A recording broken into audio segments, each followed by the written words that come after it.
Miami sunlight glinted off champagne glasses, while somewhere beneath silk tablecloths and forced smiles, a girl named Simone Vale realized she'd just become collateral in a war she never asked to fight. 23 years old, Stanford dropout, tech prodigy turned trophy wife. Her new husband wouldn't even look at her during their own wedding reception. Not because he didn't see her, but because acknowledging her existence meant admitting he'd just signed away the last piece of his humanity for territorial control over East Coast shipping routes. This is the story of a marriage built on lies, survival, and the dangerous moment two people stopped pretending indifference could protect them from destroying each other. If you want to see how far love can bend before it breaks completely, stay with me until the end. Hit that like button and drop a comment with your city so I can see how far this story travels. Simone Vale learned she was getting married the same week her startup pitch got rejected by every venture capital firm in Silicon Valley. 23 years old, standing in her father's study inside their Coral Gables mansion, staring at a man who'd built an empire moving everything from luxury cars to controlled substances through Miami's port system, and he was telling her about duty like it was supposed to make the betrayal hurt less. The Kangs control Atlanta and half of Savannah, her father said, not looking at her, never looking at her when the decisions were already made. This alliance secures our position for the next 20 years. I don't care about your position, Simone said, voice flat, hands gripping the edge of his mahogany desk hard enough her knuckles went white. I'm not doing this. Her father finally met her eyes. Cold, businesslike. The same expression he used during negotiations with corrupt port officials and cartel intermediaries. Yes, he said quietly. You are. 3 weeks later, she walked down an aisle lined with men carrying concealed weapons beneath tailored suits. The Kim estate sprawled across waterfront property worth $40 million, white marble floors, floor-to-ceiling windows overlooking Biscayne Bay, security cameras hidden inside decorative sconces. 200 guests filled the garden pavilion, politicians, lawyers, corporate executives whose companies existed solely for money laundering, crime families from New York, Atlanta, Los Angeles, everyone pretending this was about love instead of logistics. Simone's dress cost $60,000. Custom Vera Wang. Silk so fine it felt like water against her skin. Her mother had cried during the final fitting, but not from happiness. From relief that at least one daughter would be protected, provided for, secured inside a world where women rarely got choices, but occasionally got safety. Simone's younger sister Ivy sat in the third row, 17 years old, watching with the kind of wide-eyed terror that came from understanding she might be next. At the altar, Riker Kang waited like a man attending a corporate board meeting. Simone had met him exactly twice before today. Once at a formal dinner where he'd spoken 4 sentences total. Once at the contract signing where lawyers outnumbered family members 3-1. Both times he'd looked at her the way someone might assess a painting they were obligated to purchase. Detached professional evaluation, nothing more. He was tall, 6'3", maybe 6'4", broad-shouldered in the way that came from genetics and violence, not Jim's, sharp-featured. Korean-American, second generation, born in Atlanta before his family consolidated power across the Southeast. Dark eyes that gave away absolutely nothing. 40 years old, though he looked younger in the right light and ancient in others. He wore a black Tom Ford suit that probably cost more than most people's cars. He did not smile when she reached him. The officiant, some retired judge her father had bought years ago, started the ceremony with practiced efficiency. Love, honor, cherish. Words that meant nothing here. Legal binding masquerading as romance. Simone's hands shook when Riker slid the ring onto her finger. White gold. 3-carat diamond, cold as ice against her skin. His hands were steady. She hated him for that. You may kiss the bride. Riker's mouth barely brushed hers. A technicality. Over before it began. Then 200 people applauded like they'd just witnessed something beautiful instead of a transaction with a marriage license attached. The reception blurred together. Champagne she didn't drink, food she couldn't taste. Her father giving a toast about family and legacy and partnership while Riker stood beside her like a statue carved from stone. Guests kept approaching, congratulating them, making jokes about honeymoons and grandchildren that landed like threats. Simone smiled until her face hurt. At one point, she excused herself to the bathroom just to breathe. The estate had 12 bathrooms. She chose one near the library, far from the reception noise, locked the door, pressed her forehead against the cool marble sink, and tried not to think about the fact that her entire life had just been dismantled in under 4 hours. She stayed there for 10 minutes before guilt about appearances dragged her back out. That's when she heard the voices. The library door was cracked open. Low conversation, men's voices. She recognized one immediately, Riker's, cold, precise, the kind of tone that didn't allow interruption. "I don't need complications," he was saying. "This marriage is strategic, nothing more." Another voice responded, older, rougher. She seems young," Riker cut him off, "sheltered.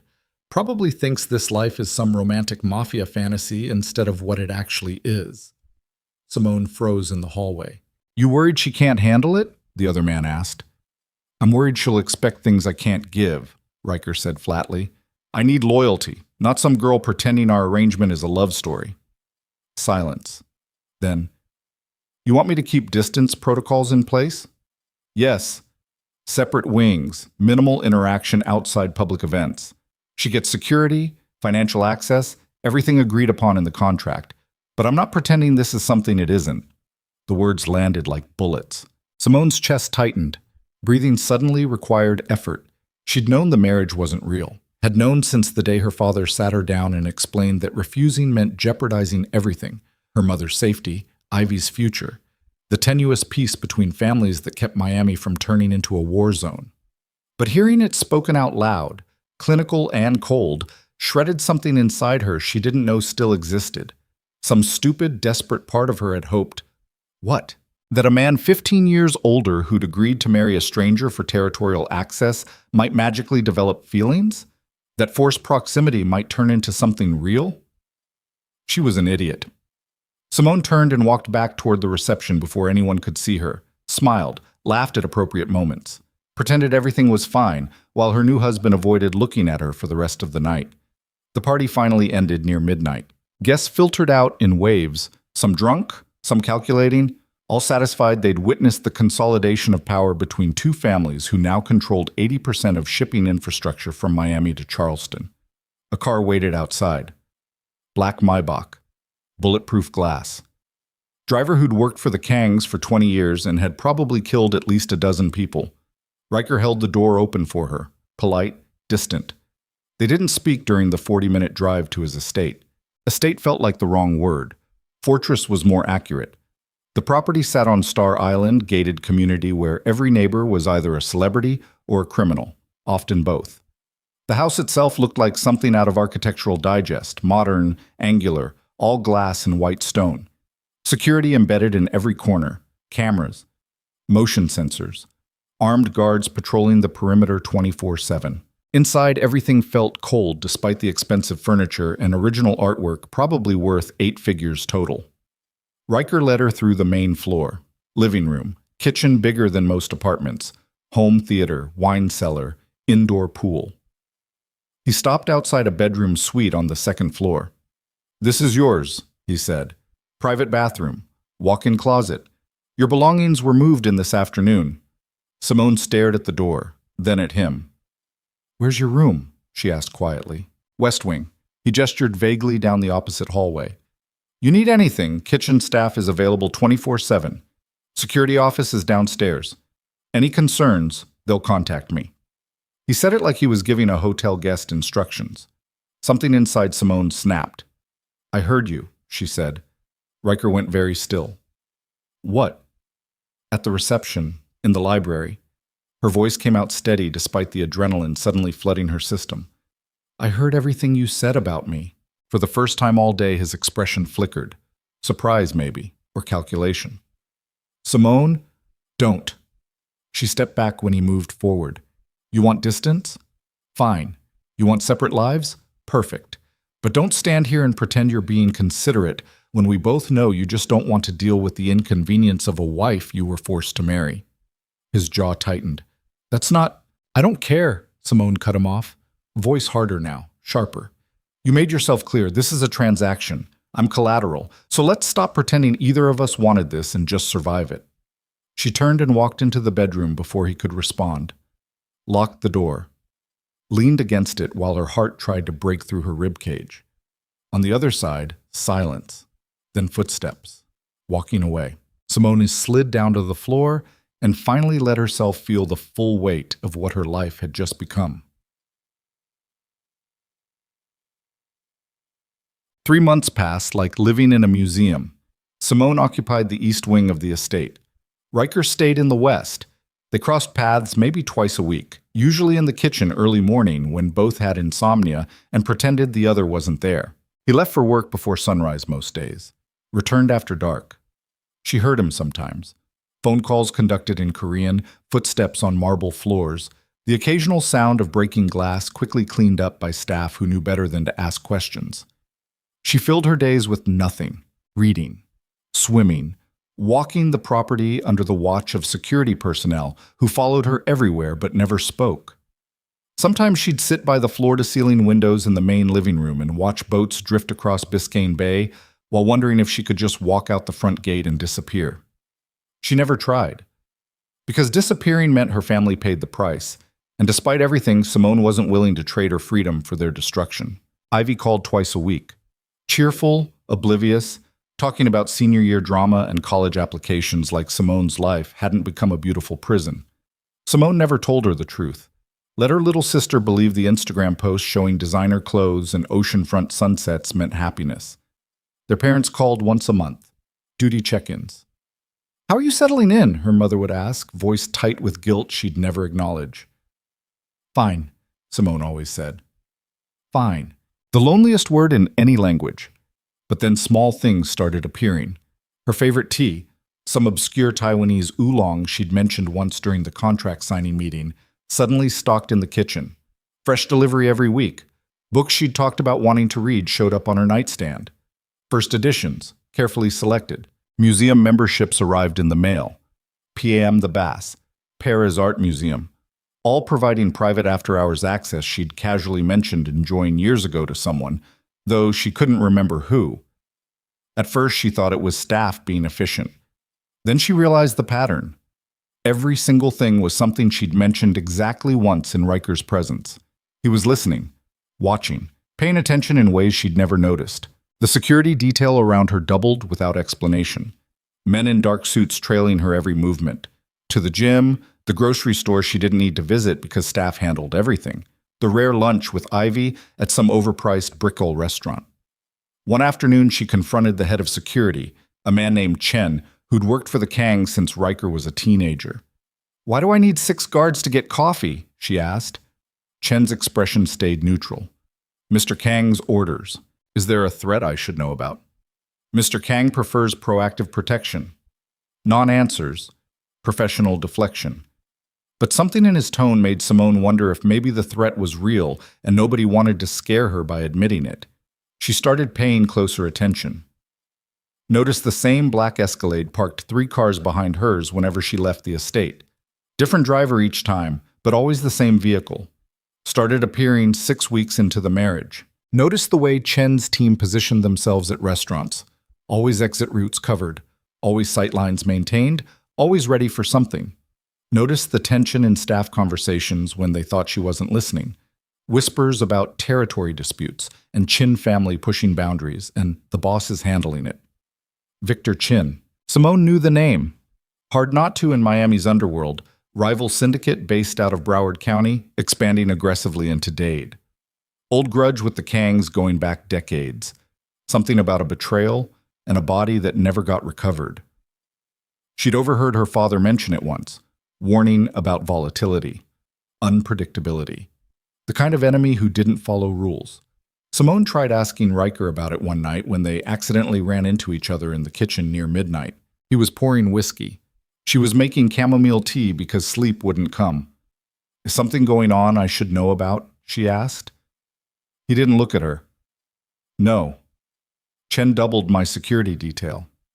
"Precaution." "For what?" "Nothing you need to worry about." He drained the whiskey in one swallow, started to leave. "Riker." He stopped, didn't turn around. "If I'm in danger," Simone said quietly, "I'd rather know than be protected through ignorance."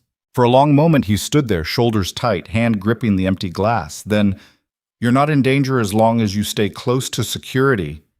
He left before she could press further, but the way he'd said it, flat, controlled, like he was trying to convince himself as much as her, made Simone's stomach turn. Dorset. The attack happened on a Thursday. Simone had lunch plans with Ivy at some trendy Wynwood cafe their little sister had been begging to try. Riker's head of security had cleared it 3 days in advance, route mapped, backup teams positioned, restaurant vetted, owner paid off for discretion. Chen drove. 2 additional SUVs followed, one ahead, one behind. Standard protocol now. Standard. Ivy chattered nonstop during lunch. College acceptances, scholarship offers, some boy in her AP literature class who kept staring at her. Normal 17-year-old concerns that felt like transmissions from another planet. Simone smiled and nodded and tried to remember when her own life had felt that simple. They left the restaurant near 3 p.m. Miami heat hit like walking into a wall. Chen held the door while Simone slid into the back seat, Ivy climbing in beside her, still talking about whether USC or NYU had the better film program. The Escalade pulled into traffic, made it 4 blocks before everything detonated. The first gunshot shattered the rear windshield into a spiderweb of cracks. Ivy screamed. Chen slammed the accelerator as automatic weapons fire erupted from somewhere behind them. The bulletproof glass held, but the noise was deafening, metal on metal, percussion sounds that turned Simone's bones into tuning forks. "Get down," Chen shouted. Simone grabbed Ivy and pulled her sister to the floorboard, covering her body with her own. More gunfire. The SUV swerved violently, throwing them against the door panel. Simone's shoulder hit hard enough to send pain shooting down her arm. Ivy was crying, gasping, clutching Simone's shirt. "It's okay," Simone heard herself saying. It's okay. We're okay." She didn't believe it. Chen's voice cut through the chaos, rapid-fire commands into his radio. "Shots fired on Northwest 2nd Avenue, heading south toward the expressway. We need extraction now." The Escalade's engine roared. They blew through a red light, horns blaring, civilians scattering.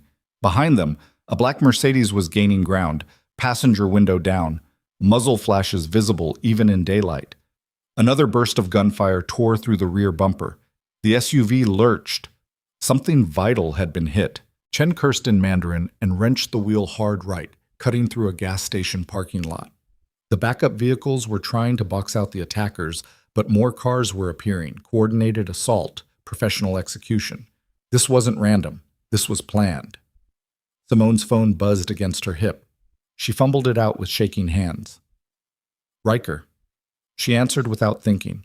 "Where are you?" His voice cut through the line like a blade. Not calm, not controlled, raw and sharp and barely restrained. "They're shooting at us." Simone's voice cracked. "Ivy's with me. I don't know where." "Chen!" Riker's voice turned into a roar. "Put Chen on now!" Simone stretched forward, phone shaking. Chen grabbed it without taking his eyes off the road. "Sir, under fire on 2nd Avenue. 3 vehicles in pursuit. They're herding us toward the warehouse district." Whatever Riker said made Chen's face go hard. "Copy that. ETA, 12 minutes. He threw the phone back to Simone and yanked the wheel left, sending them into a controlled drift that made Ivy scream again. They were in industrial territory now, shipping warehouses, empty lots, chain-link fences topped with barbed wire. The attackers followed like wolves. More gunfire. The rear tire blew. The Escalade shuddered, but Chen kept driving, sparks flying from the rim, grinding against asphalt. They turned into a narrow service road between 2 massive buildings, 30 feet wide maybe. Concrete walls on both sides, dead end ahead. But Chen didn't slow down. He drove straight toward a rolling security gate that was lifting open, 2 of Riker's backup teams positioned on the other side with assault rifles raised. The Escalade screamed through the opening. The gate slammed down immediately. Behind them, the pursuing Mercedes tried to follow but couldn't stop in time. It crashed into the security gate with a metallic shriek. Men poured out, weapons raised. Riker's teams opened fire. The gunfight lasted maybe 90 seconds but felt infinite. Simone kept her body over Ivy, eyes squeezed shut, listening to her sister sob while bullets chewed apart the world outside. Then silence. Not quiet, Sirens wailing in the distance, car alarms screaming, people shouting commands. But the shooting stopped. Chen killed the engine, turned in his seat, blood running down the side of his face from a glass cut. "Are you hurt?" he asked Simone. She couldn't speak, couldn't move. Adrenaline had locked her muscles into paralysis. The driver's door was ripped open. More guards, voices overlapping. Then someone was opening her door. Riker. He appeared like something out of a nightmare. Face tight, eyes wild, still wearing his suit jacket but looking like he'd run through hell to get here. He pulled Simone out of the SUV with enough force she stumbled, and then his hands were on her face, her shoulders, searching for injuries with barely controlled desperation. "Are you hurt?" His voice sounded wrecked. "Simone, are you hurt?" "I'm fine." Her voice came out distant, shock setting in. "Ivy, my sister." Riker already had people pulling Ivy out of the car, medics appearing from somewhere, someone wrapping a blanket around the teenager's shoulders while she shook and cried. But Riker wasn't looking at Ivy. He was staring at Simone like she'd come back from the dead. His hands were shaking.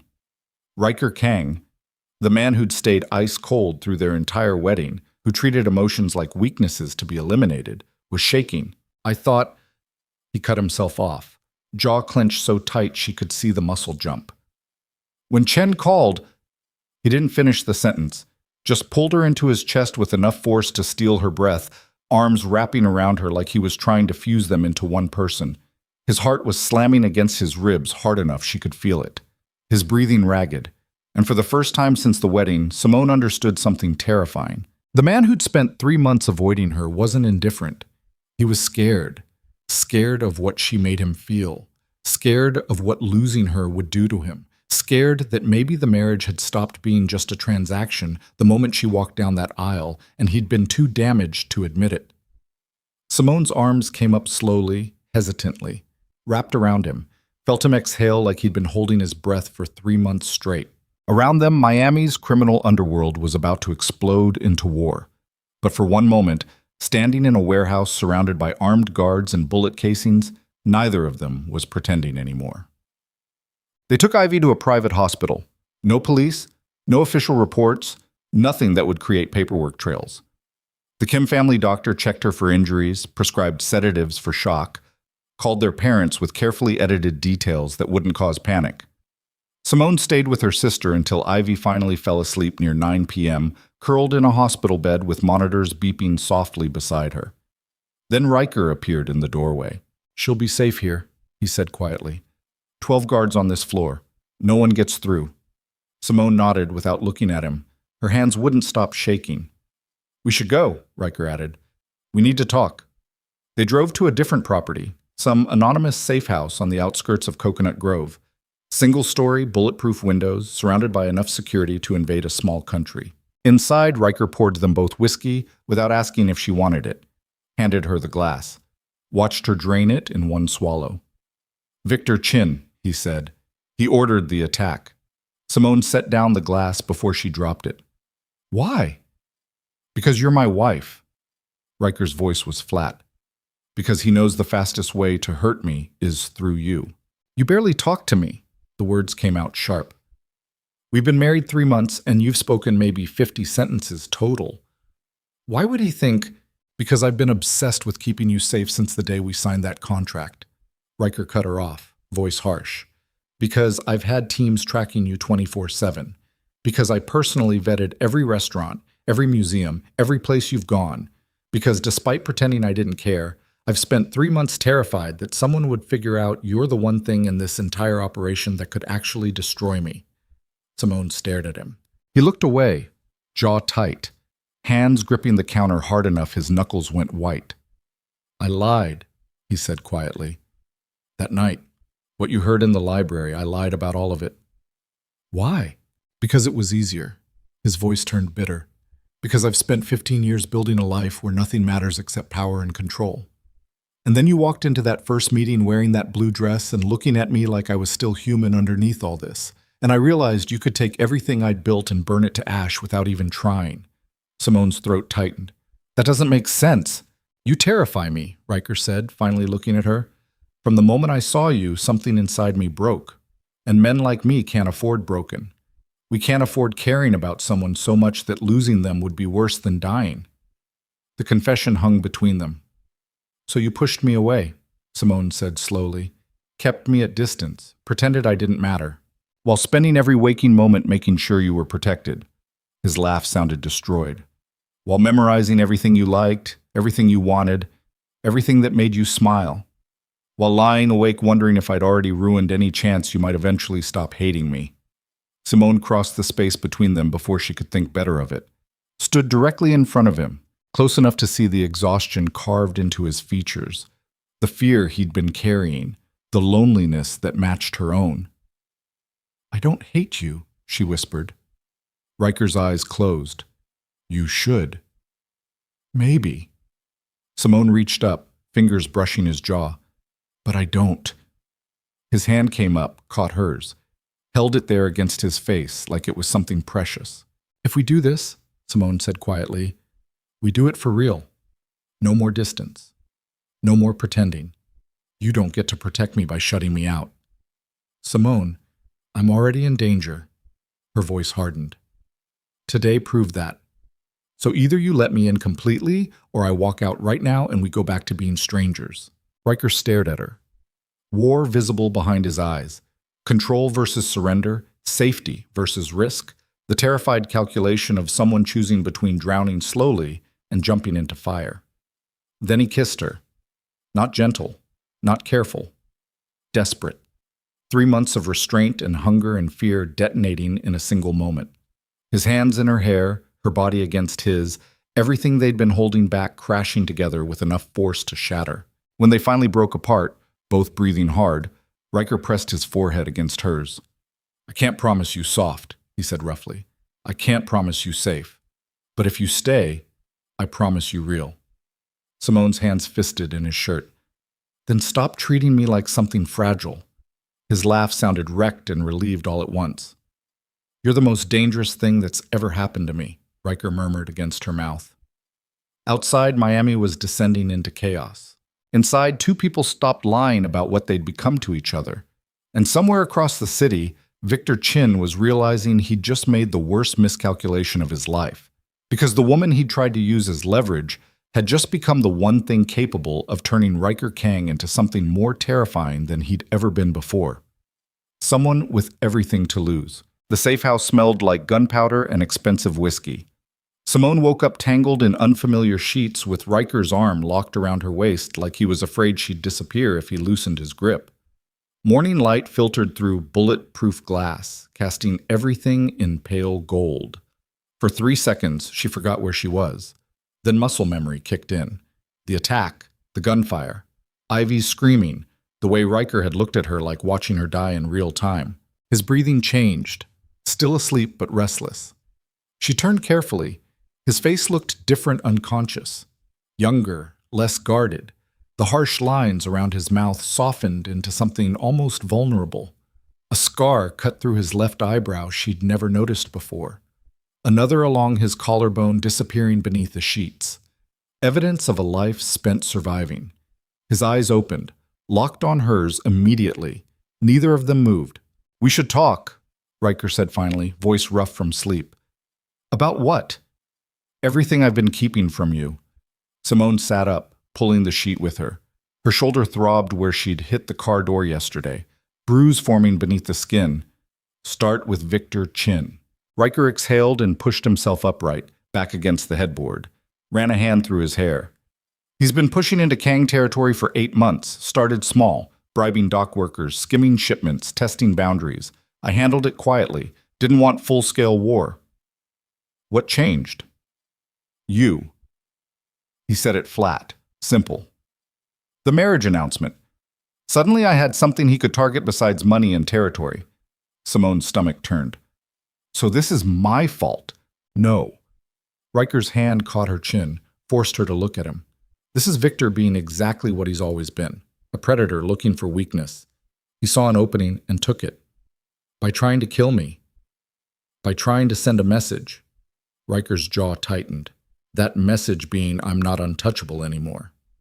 Outside, voices drifted through the walls, security changing shifts, morning protocols, the machinery of protection never stopping. What happens now? Simone asked. Riker's expression went cold. Now I make sure he understands what happens when someone touches what's mine. The possessiveness in his voice should have bothered her, should have triggered every feminist instinct she'd cultivated through 4 years at Stanford. Instead, it sent heat straight through her chest. I want to help, she said. No. Riker, absolutely not. He stood, pulling on pants from yesterday, shoulders tight with tension. You're already a target. I'm not making it worse by dragging you deeper into this. Simone followed him out of bed, anger sharpening her voice. I'm already in it. Yesterday proved that. Hiding me away won't make me safer. It'll keep you alive. While you what? Go to war alone? Get yourself killed because you're too proud to accept help? Riker turned on her. You don't understand what you're asking, then explain it to me. Simone's voice rose. Stop protecting me through ignorance and treat me like an actual partner instead of some fragile thing you need to shelter. They stared at each other, breathing hard, energy crackling between them like live voltage. Riker's phone buzzed. Then again, he grabbed it off the nightstand, face darkening as he read the screen. What? Simone demanded. Chen just sent a debrief from last night's interrogation. His voice went flat. Dangerous. One of the shooters survived, started talking when he realized we weren't law enforcement. What did he say? Riker's eyes met hers. That Victor has someone inside my organization, someone high enough to know your schedule, security routes, everything. The words landed like ice water. A mole, Simone said quietly. Yes. How high? High enough that I can't trust anyone except Chen right now. Simone processed that. What about your captains, the men who've worked for you for years? All suspects until proven otherwise. Riker pulled on a shirt, movements sharp with controlled rage. Victor's been planning this for months. That kind of access doesn't come cheap or easy. So what do we do? We? Riker's laugh was bitter. You stay here under armed guard while I handle this. Like hell. Simone, you just told me you can't trust anyone in your organization, she cut him off. But you can trust me. I'm the one person Victor can't have gotten to because I've been locked in your house for 3 months. So either you let me help or you're working alone, and we both know that's a death sentence. Riker stared at her, war visible behind his eyes. Finally, you do exactly what I tell you. No improvising, no risks. Deal. He didn't look happy about it, but he nodded. Bad kid. They returned to the main estate 2 hours later, surrounded by enough firepower to invade a small country. The property looked the same from outside. Pristine white stone, manicured gardens, peaceful waterfront tranquility. Inside felt like a pressure cooker ready to explode. Riker's top 5 captains waited in his office. Men Simone had seen around the property but never spoken to. Hard faces. Calculating eyes. The kind of people who'd committed enough violence it stopped registering as abnormal. She recognized 3. James Park, head of port operations. Michael Torres, weapons and enforcement. David Lim, financial operations and money laundering. The other 2 were younger, lieutenants whose names she didn't know. All of them looked at her like an anomaly when she walked in beside Riker. Gentlemen, Riker said, voice cold enough to frost glass, we have a problem. He laid out the situation with brutal efficiency. The attack, the interrogation, the mole. Silence followed, heavy and dangerous. You think it's one of us, James Park said finally. Not a question. I think someone with access to high-level operational details sold us out to Victor Chin, Riker replied. And that list is very short. Michael Torres leaned back in his chair. Could be lower level. Someone in security. IT admin staff with system access. Could be, Riker agreed. But Chen's been running background checks on everyone with clearance for the last 6 hours. So far, nothing. David Lim's expression stayed neutral. What do you need from us? Operational freeze on anything sensitive until we find the leak. All communication goes through encrypted channels only. No meetings outside secure locations. And full transparency. If Victor's people contact any of you, I want to know immediately. Nods around the room, agreement that felt genuine but could easily be performance. Simone stood against the wall, watching, studying body language, micro-expressions, the tiny tells people couldn't fully control under pressure. James Park kept touching his wedding ring. Nervous habit or guilty conscience? Michael Torres maintained eye contact too consistently. Overcompensating? David Lim looked bored, either innocent or sociopathic enough not to care. The two lieutenants seemed genuinely confused. Nothing definitive, but something felt wrong. The meeting lasted another 20 minutes. Logistics, security protocols, contingency plans. When it finally ended and the captains filed out, Riker closed the door and turned to Simone. Well, I don't know, she admitted. They all seemed off, Riker finished. Yeah, I noticed. Could be paranoia, could be genuine. Or one of them is better at lying than I gave them credit for. He moved to the window, staring out at the bay. I've known these men for over a decade. James was there when I took over from my uncle. Michael saved my life in Atlanta during a territorial dispute 6 years ago. David's been laundering our money since before I was running operations. And now one of them might be trying to kill you. Or kill you to hurt me, which is worse. Simone crossed to him, put her hand on his arm. We'll figure it out. He looked at her hand, then her face. When did you become the optimistic one? About 30 seconds after I stopped pretending this marriage was something I could survive by staying passive. His mouth almost smiled. Almost. Then his phone buzzed. Chen. Riker answered. Talk to me. Whatever Chen said made his expression darken. When? Pause. How many? Another pause. I'll be there in 15 minutes. He hung up. What happened? Simone asked.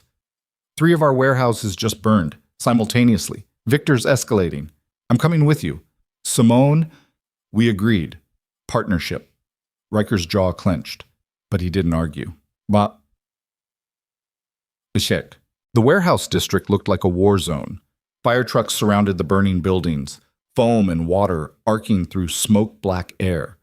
Police presence heavy but disorganized, half of them on Victor's payroll, the other half being managed by Rikers. Controlled chaos designed to look like industrial accidents instead of coordinated arson. Chen met them 2 blocks away at a temporary command post set up in an unmarked van. Total loss on all 3 locations, he reported, showing them tablet footage.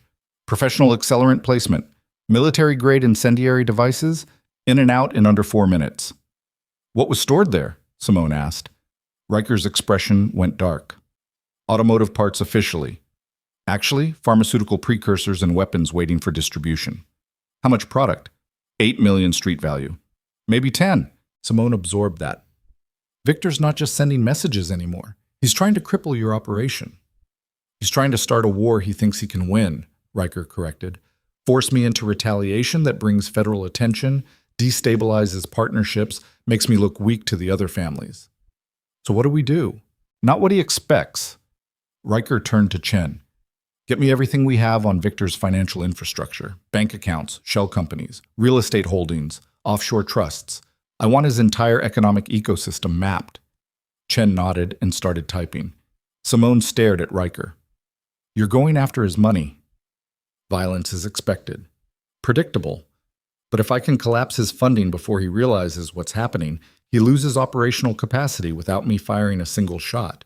That's, Simone paused, actually brilliant. That's what happens when your wife is a Stanford tech prodigy who understands system disruption better than street warfare. Riker's mouth curved slightly. You're about to become my secret weapon. Something warm unfurled in Simone's chest. Partnership. Real partnership. Chen looked up from his tablet. Sir, we have a problem. Another one? The fires weren't just about destroying product. Chen pulled up security footage. Watch this. The video showed the moments before the first warehouse ignited.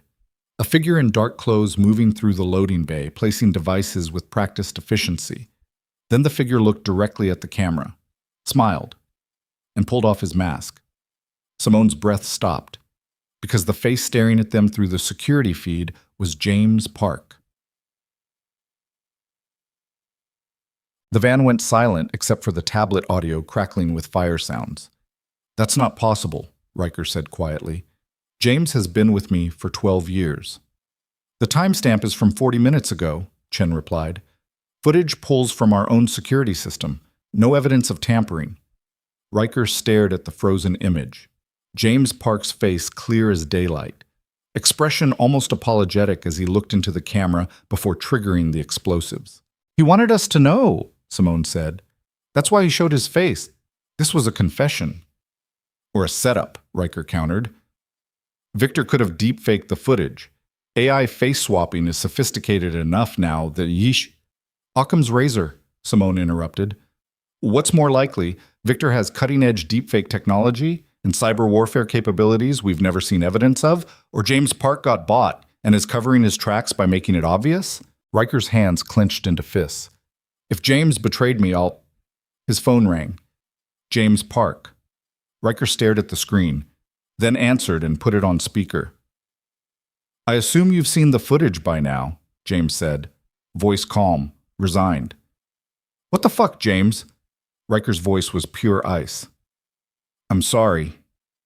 Pause. "That's inadequate, I know, but it's true." "Why?" Silence. Long enough that Simone thought maybe James had hung up. Then, "Because he has my daughter." The words hit like a physical blow. "What?" Riker breathed. "Victor Chin took my daughter 3 weeks ago." James's voice cracked. "Madison. She's 19. Sophomore at University of Miami. She went to a party and never came home." "Why didn't you tell me?"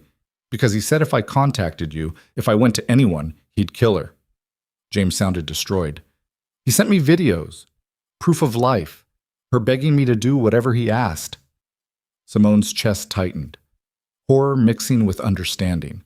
"What does he want?" Riker asked. "Information. Access. Your schedule, Simone's security details, warehouse locations. Everything I've been feeding him for 3 weeks while my daughter sits in some basement terrified I'm going to get her killed." "James, I know what this costs," James cut him off. "I know what I've done. But she's my daughter, Riker. My baby. What would you do?" Silence, because they all knew the answer. "Where are you now?" Riker asked quietly. "Somewhere safe. Somewhere you can't find me until this is over." "It doesn't have to be like this. We can get Madison back." "No." James's voice hardened. "You can't. Because the moment you try, Victor kills her. He's made that very clear. So I'm going to keep doing exactly what he tells me until he lets her go." "He's not going to let her go," Simone said, speaking for the first time. "You know that, right? Men like Victor don't release leverage once they have it. Then I'll die trying." James paused. "I'm sorry, Simone, truly. Yesterday wasn't supposed to happen. He promised me he just wanted information, not violence. I didn't know about the ambush until after." "But you knew enough to feel guilty," she replied. "Yes." "Then help us." Simone leaned closer to the phone. "Tell us where Victor's keeping Madison. Let us handle this the right way instead of destroying everything you've built out of desperation." "I can't." "James," Riker's voice softened. "You've been family for over a decade. Let me help you." Breathing on the other end, ragged, broken. "The old Perez warehouse," James finally whispered. "South Miami. Abandoned shipping facility near the port. That's where she is. At least that's where he was keeping her last week when he let me do a video call." "How many guards?" "I don't know. I've never been there, just seen glimpses through the video feed." "What else?" "He's planning something big. Something that happens in 72 hours. Wouldn't tell me details, but he's been consolidating resources, calling in favors. Whatever it is, it's meant to end this permanently." Simone and Riker exchanged glances. "What kind of ending?" Riker pressed. "The kind where you don't survive." James's voice dropped. "I'm sorry. I've told you everything I can. If he finds out—" The line went dead. Riker stood frozen, phone still against his ear. "Well," Chen said after a moment, "that complicates things." "We're going after Madison," Riker said immediately. "Sir, non-negotiable. James betrayed us, but he did it under duress. We get his daughter back." "And then what?" Chen asked. "He still burned 3 warehouses, still compromised operational security. The other families will expect consequences." "Then they'll be disappointed." Riker's voice turned to steel. "James made a choice between his daughter and his loyalty. Any father would make the same choice. We handle this internally." Simone touched his arm. "We need to move fast. If Victor even suspects James talked to you, He'll kill Madison to eliminate the leverage. Riker turned to Chen. Get me building schematics for the Perez warehouse. Satellite imagery. Any intelligence we have on Victor's security protocols. On it. And pull together a tactical team. People we trust absolutely. Nobody who had access to the information James could have leaked. Chen nodded and started making calls. Simone watched Riker's face, saw the war happening behind his eyes, rage at the betrayal, understanding of the impossible choice, determination to fix what was broken. You're a good man, she said quietly. He looked at her. I'm really not. You're trying to save your enemy's daughter after he burned your warehouses and almost got me killed. That's pretty good in my book. That's pragmatism. If Madison dies, James becomes either a martyr or a psychotic liability. Either way, I lose a valuable captain and gain more problems. Keep telling yourself that. Riker's mouth curved slightly. You're very irritating when you're being optimistic. You're very irritating when you pretend you don't care about people. They stared at each other. Heat and tension and something almost like humor breaking through the disaster. Then Chen called out, Boss, we've got the schematics, but there's a problem. Of course there is, Riker muttered. Chen pulled up building blueprints on the tablet. The Perez warehouse is a fortress. Single entrance in front, emergency exits sealed after the last fire code violation. No windows above ground floor. Heavy security presence based on thermal imaging. At least 25 bodies inside. So a frontal assault is suicide, Simone said. Pretty much. Riker studied the blueprints. What about the old maintenance tunnels? This facility was built in the 80s. Should have underground access for electrical and plumbing. Chen zoomed in. Possible, but if Victor knows about them, he'll have them covered. So we need a distraction. Simone leaned over the tablet, brain shifting into the problem-solving mode that had gotten her into Stanford at 16. Something that pulls security away from the girl while your team goes in through the tunnels. What kind of distraction? The kind Victor can't ignore. She looked at Riker. Me. Absolutely not. Hear me out. No. Riker's voice turned hard. I'm not using you as bait. I'm already bait, Simone countered. Victor's primary target is me because hurting me hurts you. So let's use that. I show up outside the warehouse. He focuses resources on capturing me. Your team gets Madison out through the tunnels. And then what? You get captured? Killed? I don't actually go inside, just get close enough to trigger response. Chen's team provides overwatch and extraction before anything goes wrong. There are approximately 8,000 ways that plan fails catastrophically. Name a better one. Silence. Because there wasn't one. Chen cleared his throat. Actually, the tactical logic is sound. If Miss Vale provides external pressure while we infiltrate, it significantly improves our odds. Chen, Riker said dangerously, you're not helping. I'm being realistic, sir. This is a tactical problem that requires unconventional solutions. Riker looked between them, then at the blueprints, then at the smoke still rising from his burning warehouses visible through the van windows. If anything happens to you, he started. It won't, Simone said firmly, because you'll be there. Damn right I will. Chen pulled out his phone. I'll assemble a team. When do we move? Tonight, Riker said. Before Victor realizes James talked. Before he moves Madison or tightens security. That gives us maybe 6 hours to plan a hostage extraction from a fortified position with minimal intel, Chen observed. Then we'd better get started. Marsch hoch. They spent the afternoon planning. Simone had never been part of a military operation before. Watching Riker transform from the emotionally locked man she'd married into a tactical commander was like witnessing a completely different person emerge. He was brilliant, cold, precise. Every detail accounted for. Every contingency mapped. Talking through scenarios with Chen, marking blueprints, coordinating equipment, running probability calculations that would make Stanford's math department jealous. This was who he'd been before she'd ever met him, before the forced marriage and domestic pretending. This was Riker Kang running an empire, and it was terrifying how attractive she found it. Around 4 p.m., he called a break. They retreated to a private office while Chen coordinated with the tactical team.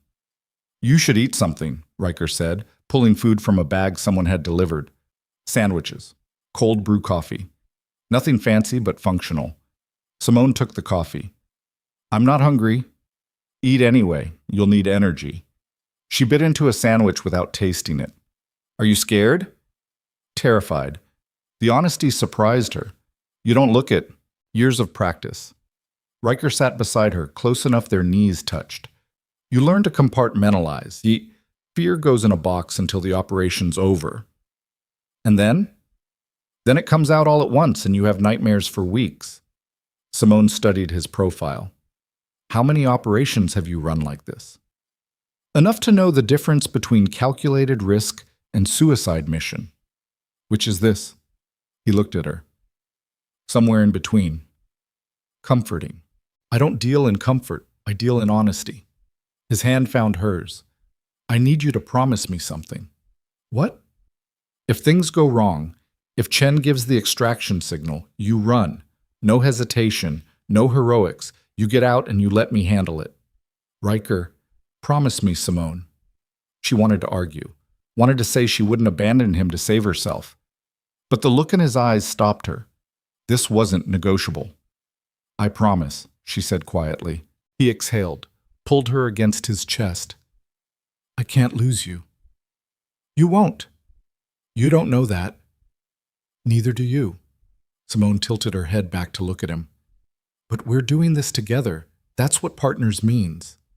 His mouth found hers, desperate and gentle all at once. When they finally broke apart, Chen was knocking on the door. We're ready, he said. Team's in position. Equipment loaded. We move in 30 minutes. Riker stood, pulling Simone up with him.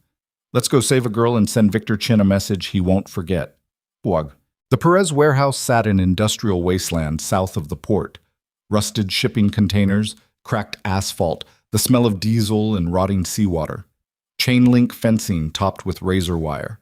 Security lights creating pools of harsh brightness against gathering darkness.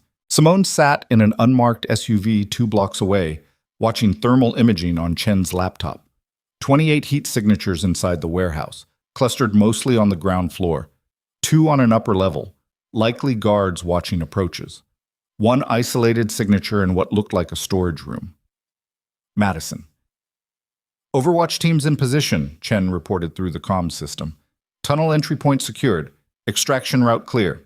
Riker sat beside Simone, checking weapons with methodical precision. Glock 19, spare magazines, combat knife, body armor concealed beneath a jacket.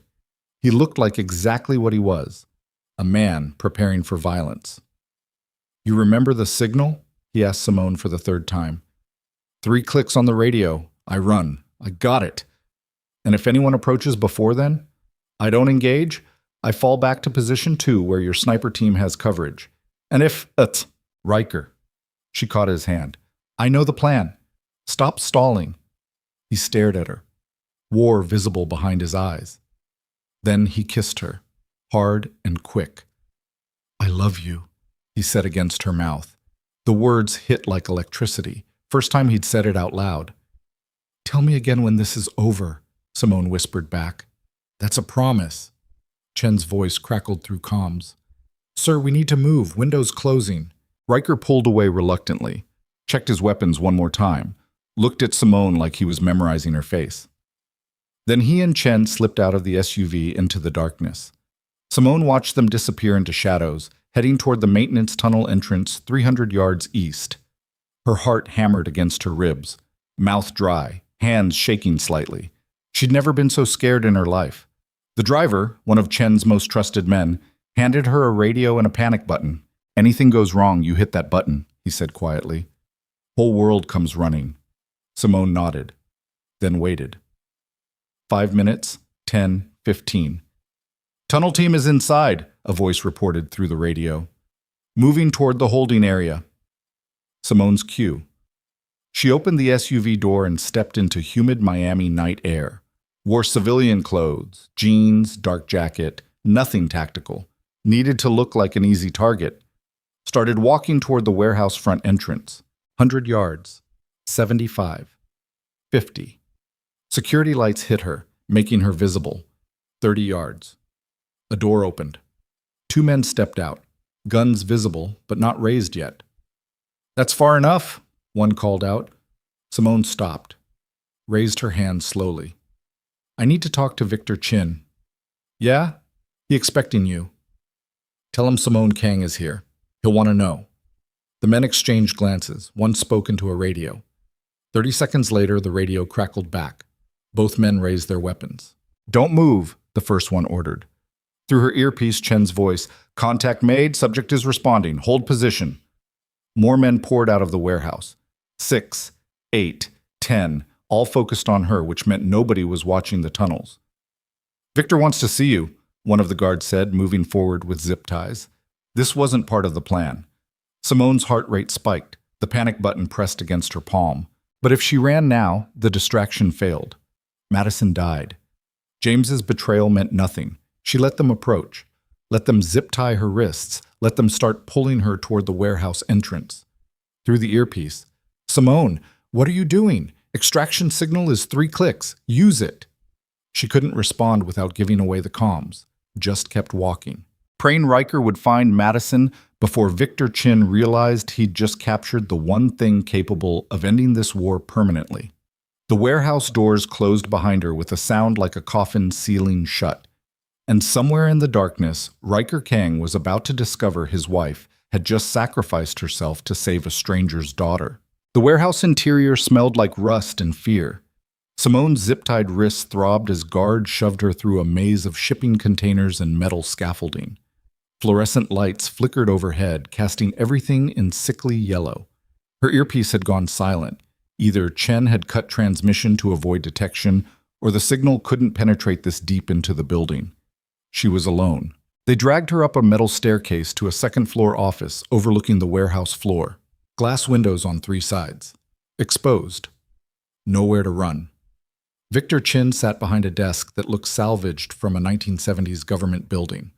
50 years old, silver threading through black hair, wearing an expensive suit that didn't match the surroundings. Handsome in the way venomous snakes were handsome. Beautiful until you remembered what they could do. He smiled when Simone was thrown into the chair across from him. "Mrs. Kang," he said pleasantly. "What an unexpected pleasure." Simone said nothing, focused on breathing, on not showing the terror clawing through her chest. Victor gestured and the guard stepped back. Not far. Just enough to create the illusion of privacy. "You're wondering why I haven't killed you yet," Victor continued, leaning back in his chair. "Wondering if perhaps you miscalculated by walking into my territory alone. I came to negotiate," Simone said, voice steadier than she felt. "Negotiate." Victor laughed. "With what leverage?" "Information. About Riker's operations, financial structures, everything you'd need to dismantle his empire without firing another shot." Victor studied her, eyes flat and calculating. "Why would you betray your husband?" "Because he's using me as a shield while he wages war that's going to get me killed. Because I didn't ask for this life. Because I'm tired of being collateral damage in someone else's vendetta." The lies came easily, too easily. Victor's smile widened. "You're very convincing, but I don't believe you." "I don't care what you believe. I'm offering you what you want." "What I want," Victor said quietly, "is to watch Riker Kang lose everything that matters to him. And right now, Mrs. Kang, that appears to be you." He stood, walked to the window overlooking the warehouse floor. "Do you know how long I've been planning this?" he asked conversationally. 8 months? Carefully positioning assets, buying loyalty, identifying weaknesses.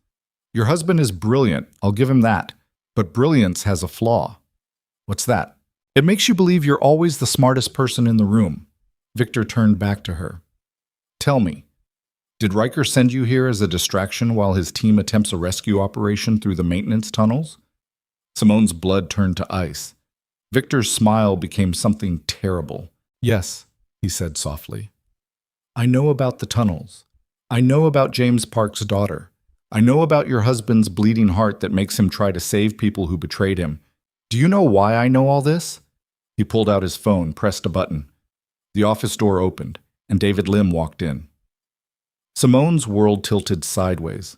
David, Riker's financial captain, the man who'd sat in meetings that morning looking bored while they discussed the mole. David, who'd worked for the Kang family for over a decade, who'd been trusted with every secret, every account, every vulnerability. "Hello, Simone," David said quietly. She couldn't speak, couldn't process what she was seeing, James was useful, Victor continued, but predictable. A father desperate to save his daughter makes obvious choices. But David here, David is an artist. Why? Simone finally managed. David's expression stayed neutral. Money, power, the usual reasons people change sides. You've been with Riker for years. I've been with whoever pays best for years, David corrected. Riker just happened to be winning until recently. But Victor made a better offer. And unlike your husband, Victor understands that loyalty is a transaction, not a virtue. Victor checked his watch. Your husband and his team should be reaching Madison's holding room right about now. David, would you like to do the honors? David pulled out a radio. Spring the trap. Through the office windows, Simone watched the warehouse floor explode into chaos. Lights blazed on in areas that had been dark. Men poured out of hidden positions, 30, 40, maybe 50 armed guards who'd been waiting in concealment. Gunfire erupted from somewhere below, the sound of Riker's team suddenly surrounded. No, Simone breathed. Yes, Victor said. Your husband walked into an ambush designed specifically for him. Every move he made tonight I knew about 30 seconds after he decided it. Every tactical position he set up, I countered. Every extraction route he planned, I blocked. More gunfire, shouting, the sounds of a firefight turning into a massacre. Simone lunged out of the chair, zip ties cutting into her wrists. Stop this! Victor's guard caught her, slammed her back down hard enough her vision sparked. The entertaining part, Victor continued calmly, is that I'm going to make you watch. Watch your husband realize his tactical brilliance meant nothing. Watch his men die protecting a girl who was never actually in danger because Madison Park has been dead for 2 weeks. The words hit like a physical blow. James doesn't know yet, Victor added. Poor man's been feeding me information thinking he's saving his daughter. Very motivated, very thorough. I'll tell him eventually, maybe. Depends on whether he survives the next few minutes. Simone's stomach turned. Horror and rage mixing into something that felt like poison. Why? She whispered. Because wars aren't won through violence, Victor said. They're won through breaking your enemy's will to fight. Riker needed to learn that protecting people makes you weak, that caring about your wife, your captains, your reputation makes you vulnerable. Tonight he learns that lesson permanently. Below, the gunfire intensified. Chen's voice crackled over someone's radio. Pin down, need extraction. Repeat, we need... Static. Then nothing. Victor smiled. I believe that's checkmate. The office door burst open. Not guards. Riker. Covered in blood. His own or someone else's, Simone couldn't tell. Gun raised, eyes wild with something between rage and terror. He looked at Simone, then at Victor. Let her go, Riker said, voice raw. Or what? Victor asked pleasantly. You'll shoot me? You're outnumbered 50-1. Half your team is dead or dying downstairs. Chen's trapped in the tunnel system, and your wife is about to watch me put a bullet in your head. Riker, it's a trap, Simone started. I know. His eyes never left Victor. I figured it out about 30 seconds after we entered the building. Then why did you come up here? Because you're here. He said it simply, like it was the only answer that mattered. Victor laughed. Touching, really, but tactically idiotic. David, take his weapon. David moved forward. Riker didn't resist when the gun was stripped from his hands. Didn't fight when guards surrounded him. Just kept staring at Simone like he was trying to memorize her face. You know what I've learned? Victor said conversationally. The best way to destroy a man like you isn't killing him. It's making him watch everything he tried to protect fall apart. Making him live with the failure. He pulled a gun from his desk drawer, aimed it at Simone. Riker moved before anyone could react. Threw himself sideways, body blocking Simone from the line of fire. The gun went off. Blood sprayed. Riker stumbled but didn't fall, hands grabbing the chair Simone was in, putting himself between her and Victor's weapon. Don't, he said, voice wrecked. Please, I'll give you anything. Territory, money, everything. Just don't hurt her. Simone had never heard him beg before. Victor lowered the gun slowly. Now that's what I wanted to see. The great Riker Kang on his knees. Riker was literally kneeling now, blood seeping through his jacket from where the bullet had grazed his shoulder. Face pale, but his body still shielded Simone. "I'll surrender," Riker said quietly. "Full territorial concession. Every port, every operation, every asset. You win. Just let her walk out of here alive." "Riker, no," Simone started. "It's okay." He turned his head slightly, meeting her eyes. "It's okay.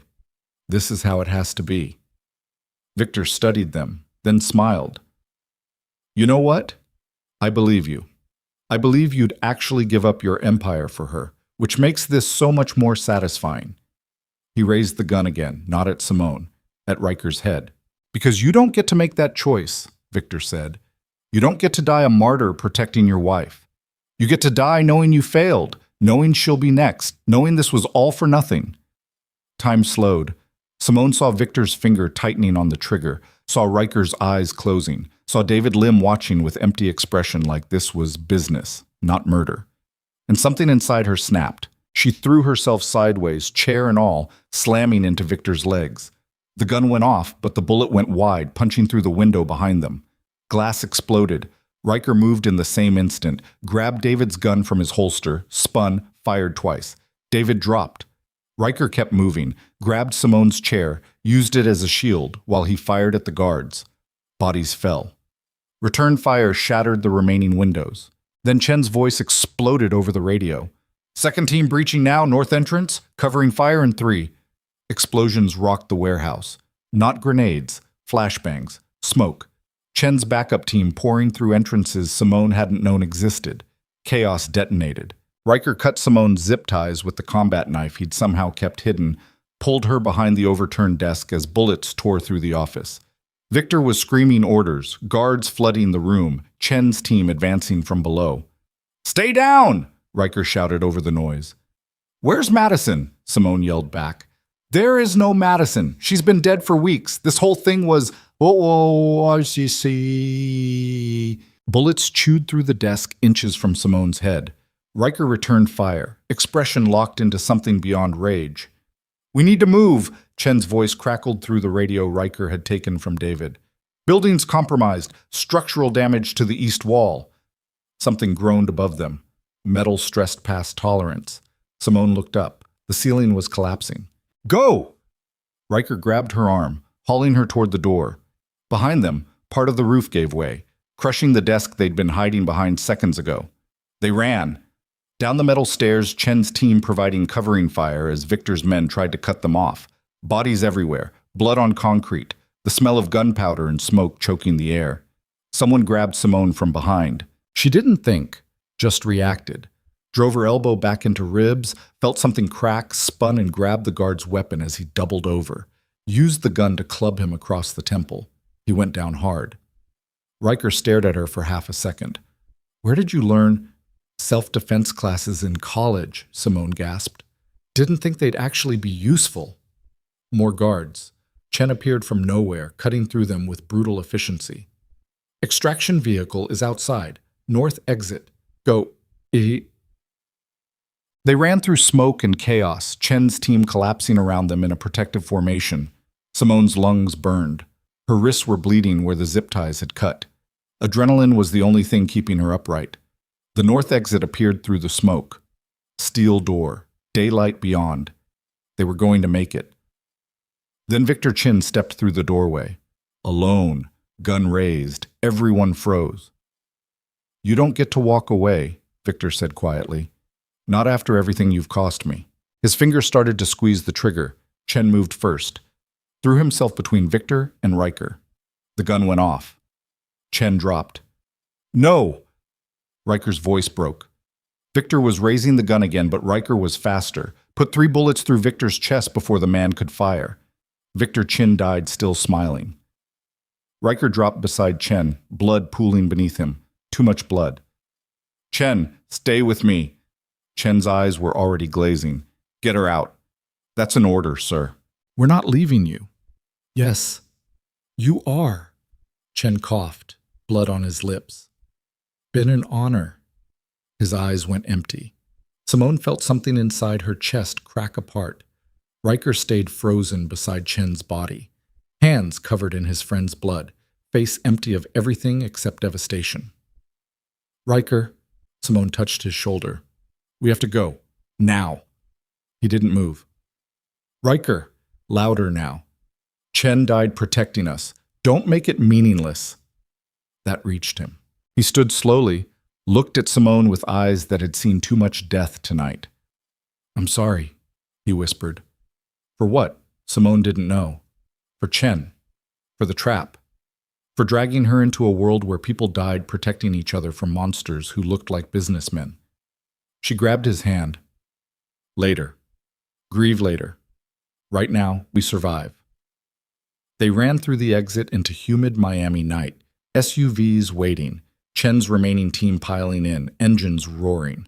Behind them, the Perez warehouse was collapsing, fire consuming what was left, along with the bodies of everyone who died in Victor Chin's final game. The safe house felt like a tomb. Simone sat on a couch watching the sun rise over Miami while paramedics stitched the cut on her wrist and treated Riker's shoulder wound. Around them, what remained of Chen's team moved with exhausted efficiency, securing perimeters, making calls, cleaning weapons with hands that shook from adrenaline crash. 7 men had gone into that warehouse. 3 came out. James Park wasn't among the dead. He'd vanished the moment the shooting started, probably realized his daughter was already gone, and everything he'd sacrificed meant nothing. David Lim's body was being cremated in an industrial furnace along with the rest of Victor's operation. No funeral, no ceremony. Traitors didn't get eulogies. Victor Chin was dead. But it didn't feel like victory. It felt like surviving a hurricane by watching everyone around you get torn apart. Riker sat in the corner staring at nothing, blood still on his hands despite washing them 3 times. Chen's blood. David's blood. The blood of men who'd followed him into an ambush because loyalty meant something in a world built on betrayal.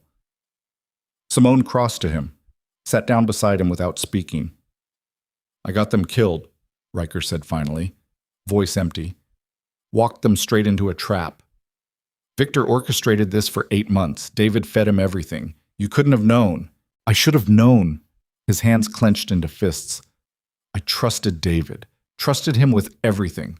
And he was selling us out the entire time. Why did he do it? Money, power. Same reason anyone betrays. Victor offered him more than I could. Riker's laugh was bitter. Turns out loyalty is exactly what David said it was. A transaction. Simone took his hand.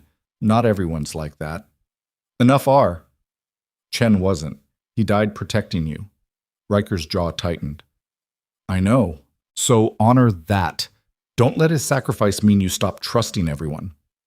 How? Riker turned to her. How do I trust anyone after this? How do I know who's real and who's waiting for a better offer? Simone didn't have an answer, because she didn't know either. Around them, the safe house continued preparing for whatever came next. Phone calls to allied families. Negotiations about territory now that Victor was dead. The machinery of empire rebuilding itself even while bodies were still warm. What happens now? Simone asked. Now we deal with the consequences, Riker said. Victor's territory will fracture. Other families will try to claim it. We'll spend months defending what we just barely held on to. And us? He looked at her. What do you mean? Do we go back to the estate, pretend this didn't change everything? I don't think anything will ever be the same again. Good, Simone said quietly. Because I can't go back to being the decorative wife who doesn't ask questions. Not after tonight. Riker studied her face. You killed a man tonight. I defended myself. You were good at it. I was terrified. That's what makes it real. He pulled her against his chest, arms wrapping around her like she was the only thing anchoring him to the world. I'm sorry for all of this, for dragging you into a war you never asked to fight. I walked into that warehouse myself, Simone pointed out. Nobody forced me. You did it to save Madison, who was already dead. The bitterness in her voice surprised her. James destroyed his entire life for a daughter who'd been gone for weeks. Victor played him perfectly. Victor played all of us. But we survived. Simone tilted her head back to look at him. Barely. But we survived. Riker's mouth curved slightly. Not quite a smile. You sound surprised. I am. 3 months ago, I was a Stanford dropout who'd never seen real violence. Now I've been in 2 gunfights and counting. Welcome to my world. I hate your world. So do I, Riker kissed her forehead. But it's the only one I have. And you're the only thing in it worth protecting. The words should have felt romantic. Instead, they felt like a death sentence, because Simone understood now what being Riker Kang's wife actually meant. It meant being a target forever. It meant watching people die protecting her.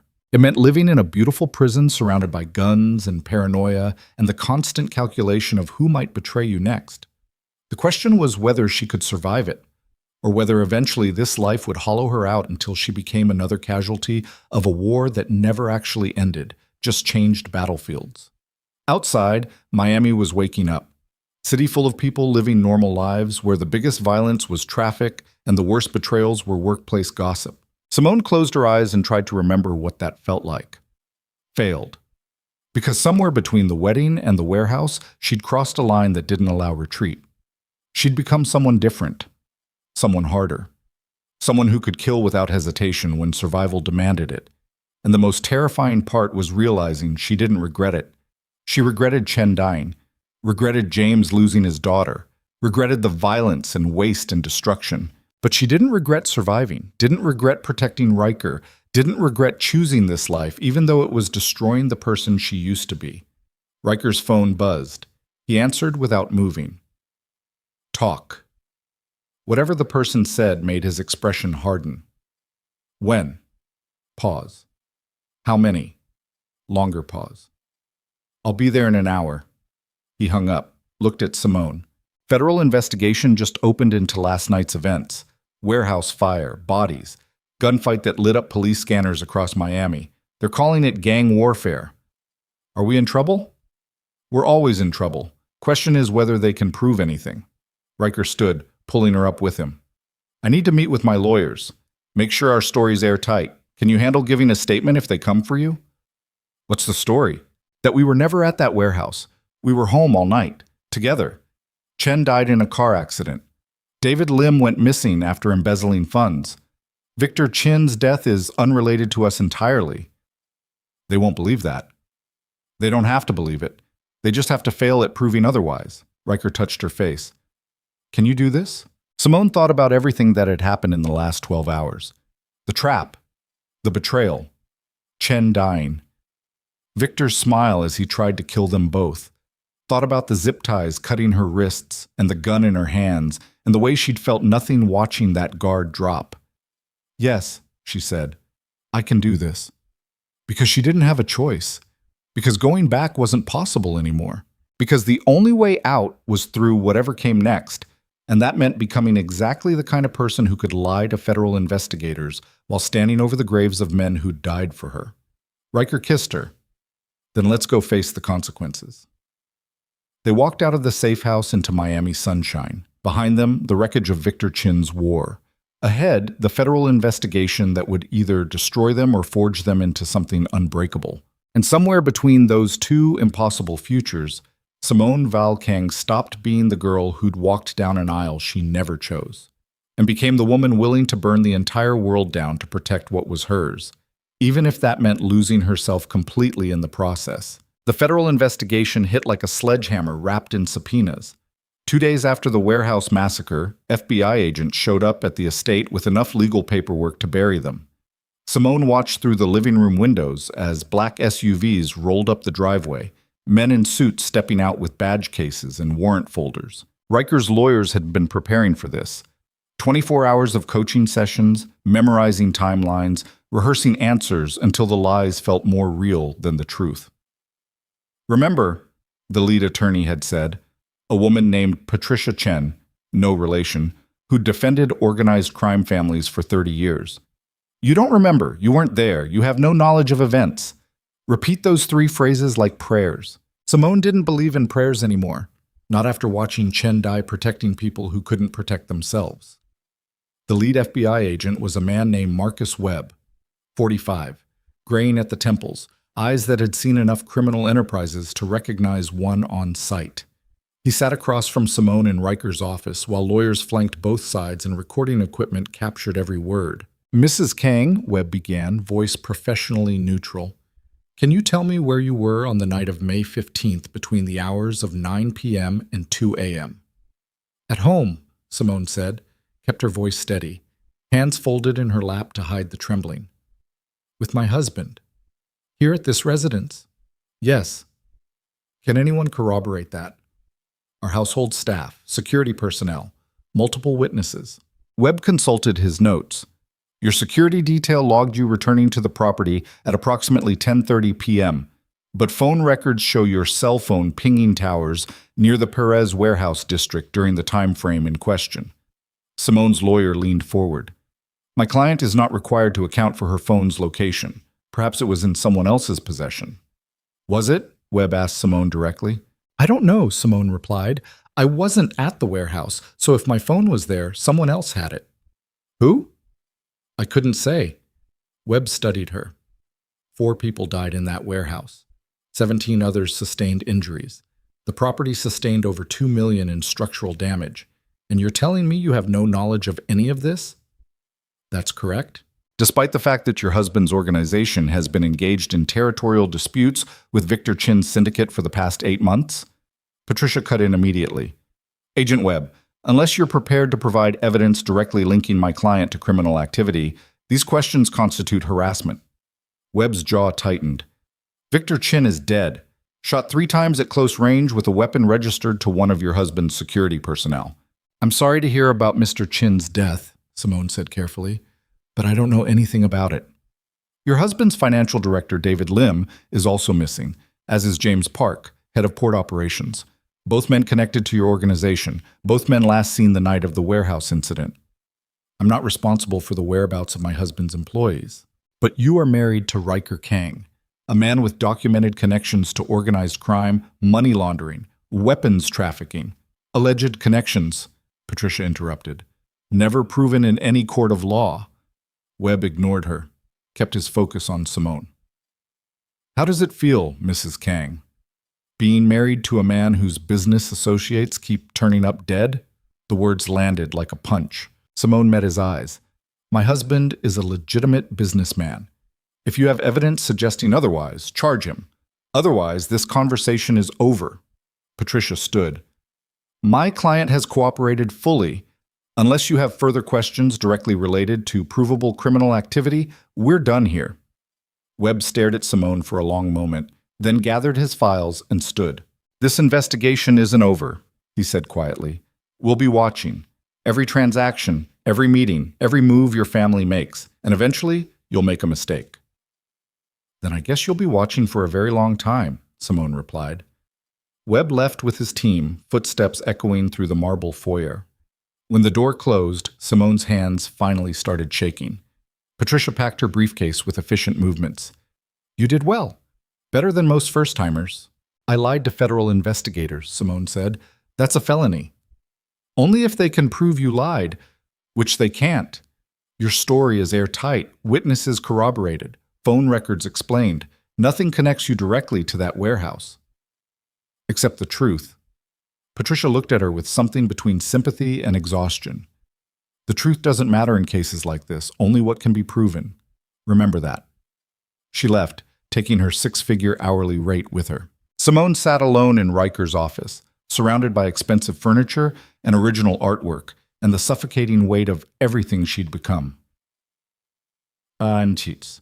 Riker's interrogation lasted 4 hours. Simone wasn't allowed in the room, but she watched through security camera feeds from the estate surveillance office.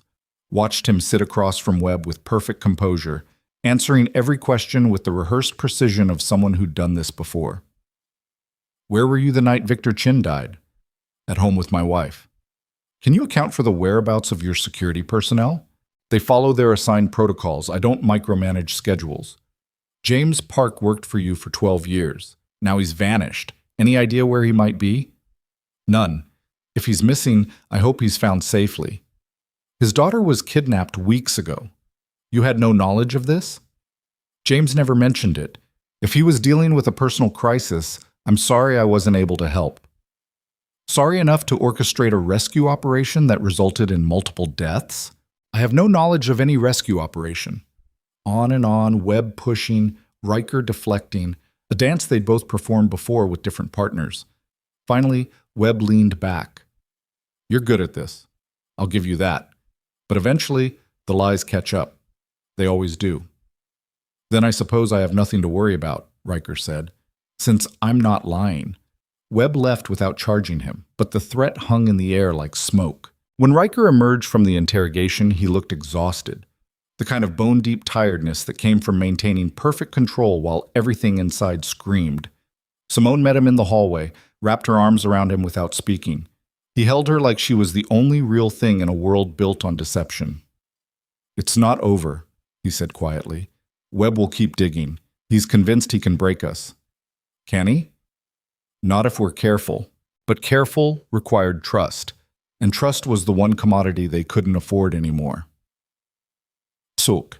The funeral happened 3 days later.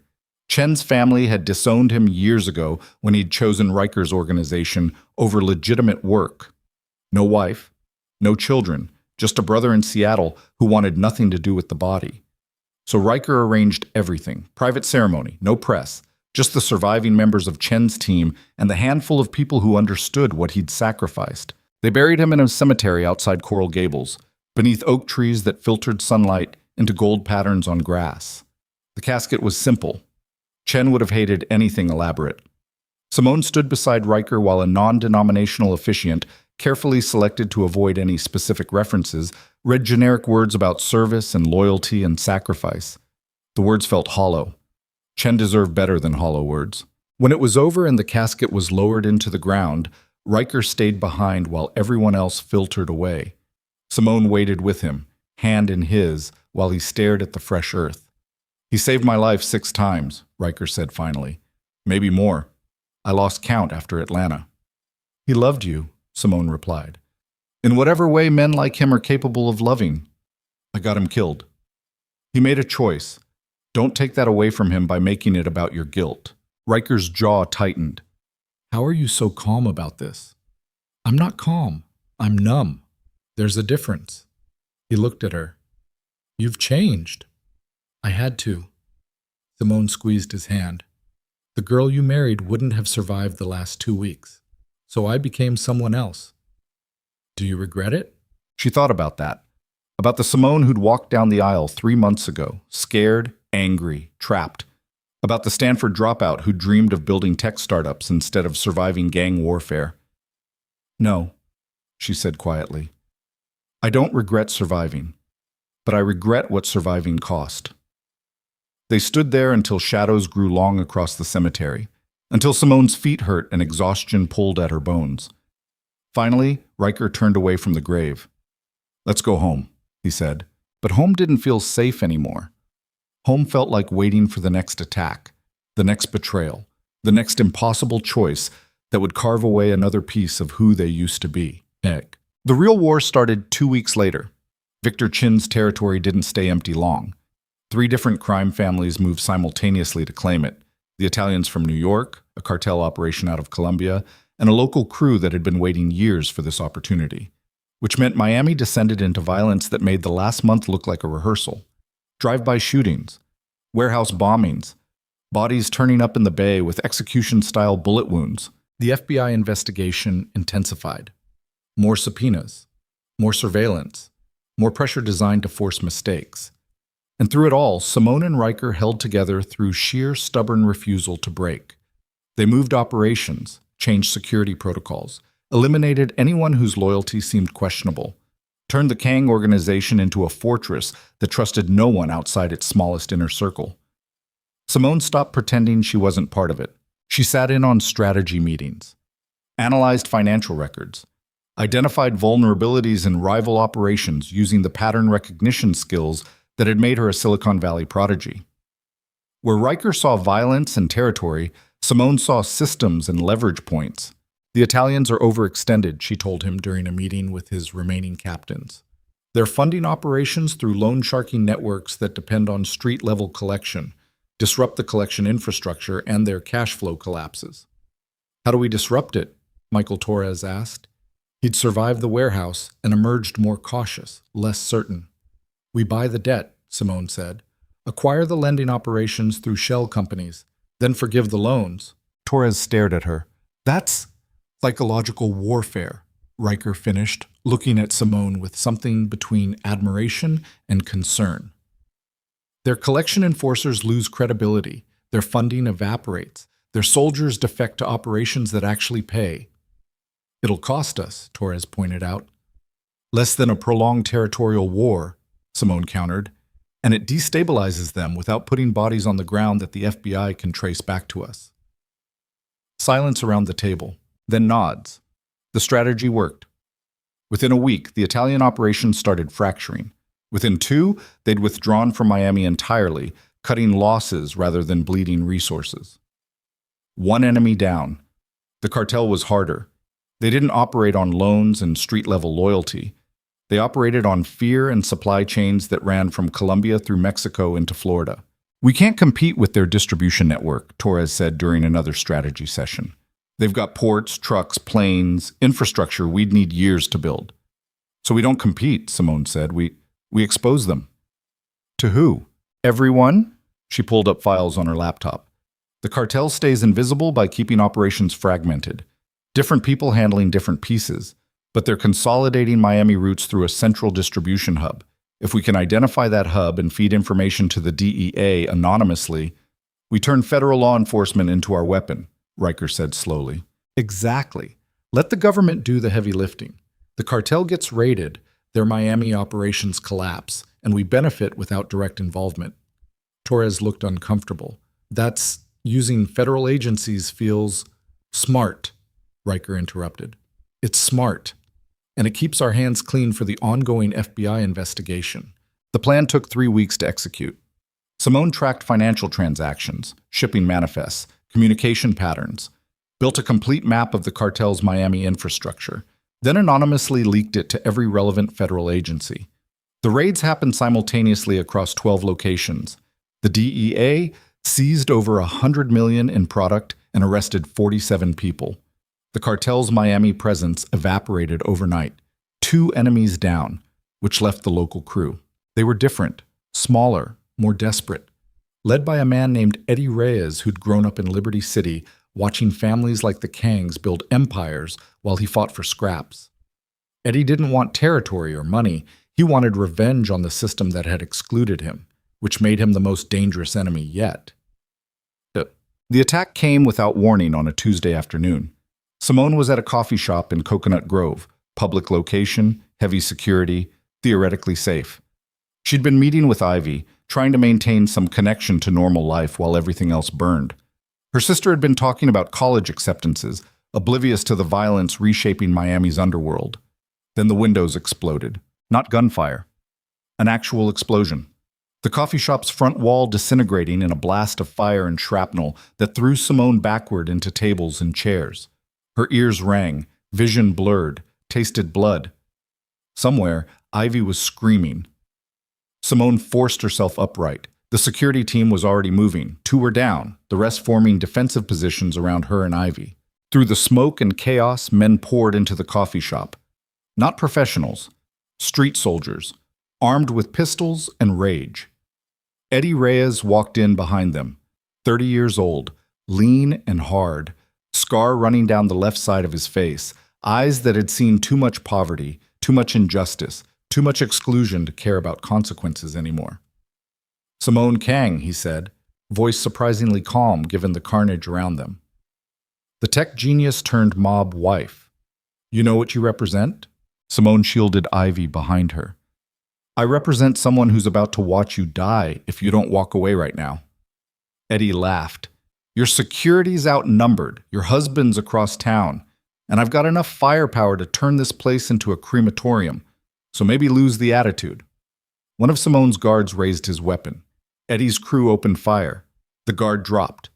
3 security personnel left, against 10 of Eddie's soldiers. Simone's mind raced, calculating odds, exit routes, leverage points. Nothing good.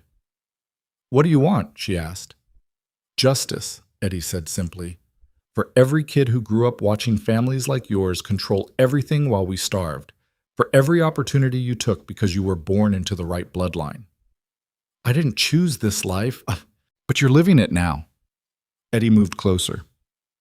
You're profiting from it, making it stronger with your Stanford degree and your clever strategies. You think buying debt and exposing cartels makes you better than Riker? You're worse.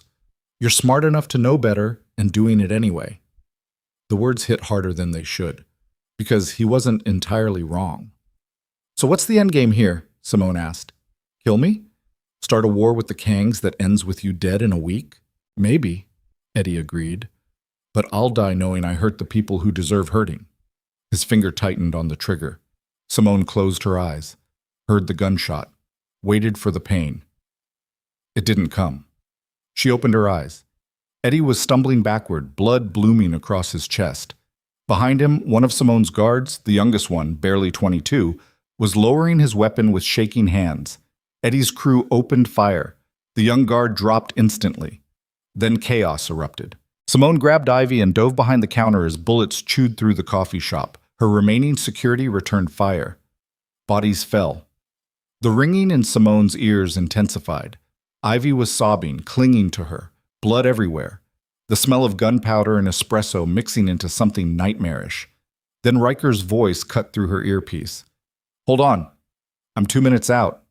Longest 2 minutes of Simone's life. Eddie was down, but his crew kept fighting, desperation and rage making them reckless. One charged the counter where Simone and Ivy were hiding. Simone grabbed a broken chair leg and drove it into his knee. He screamed and fell. She grabbed his gun and shot him without hesitation.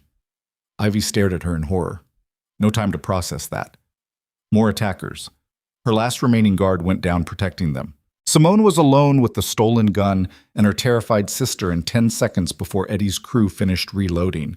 Then the coffee shop's back wall exploded inward. Not an explosion. Riker's armored SUV crashing through brick and plaster. Doors flew open. Riker emerged with Torres and a tactical team, weapons raised. The fight lasted maybe 30 seconds. Eddie's remaining crew tried to surrender. Riker didn't accept. When it was over, 12 bodies littered the coffee shop.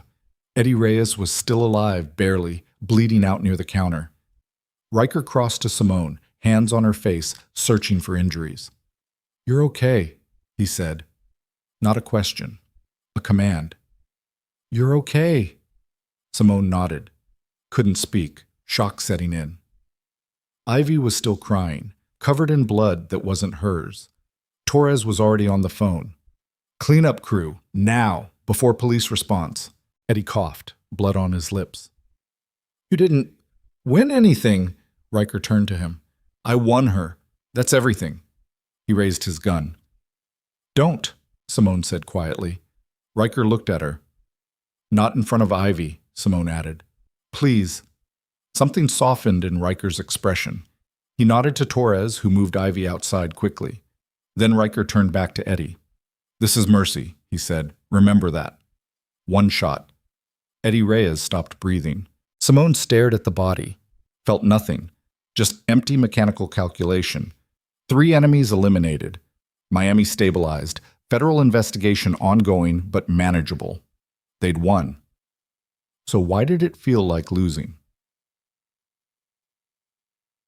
The cleanup happened with terrifying efficiency.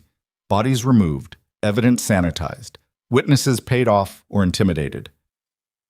By the time actual police response arrived 20 minutes later, delayed by mysterious communication failures, the coffee shop looked like a gas leak explosion. Tragic accident. No bodies. No weapons. No evidence of gang warfare. Simone and Ivy were transported to a private hospital, treated for minor injuries and shock, given sedatives. When Simone woke up hours later, Riker was sitting beside her hospital bed. Ivy? She asked immediately. Safe. At your parents' house with a security detail. She's processing the fact that her sister had killed someone in front of her. She's terrified of me, Simone said.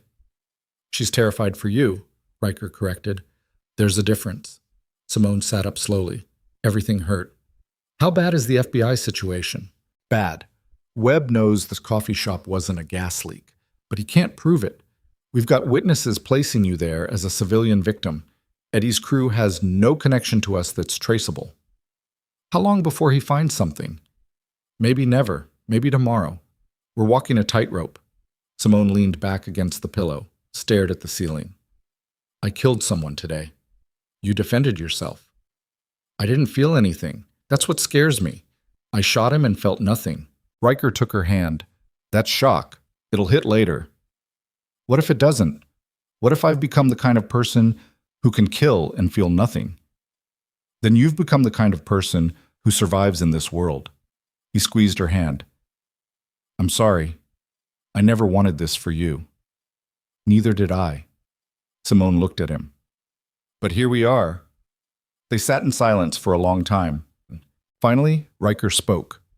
The Miami territories are stable now. No more immediate threats. We can breathe for the first time in months. Until the next threat. Until the next threat, he agreed. Is this it? Is this the rest of our lives? Endless cycles of violence and survival? Riker didn't answer immediately. When he did, his voice was careful.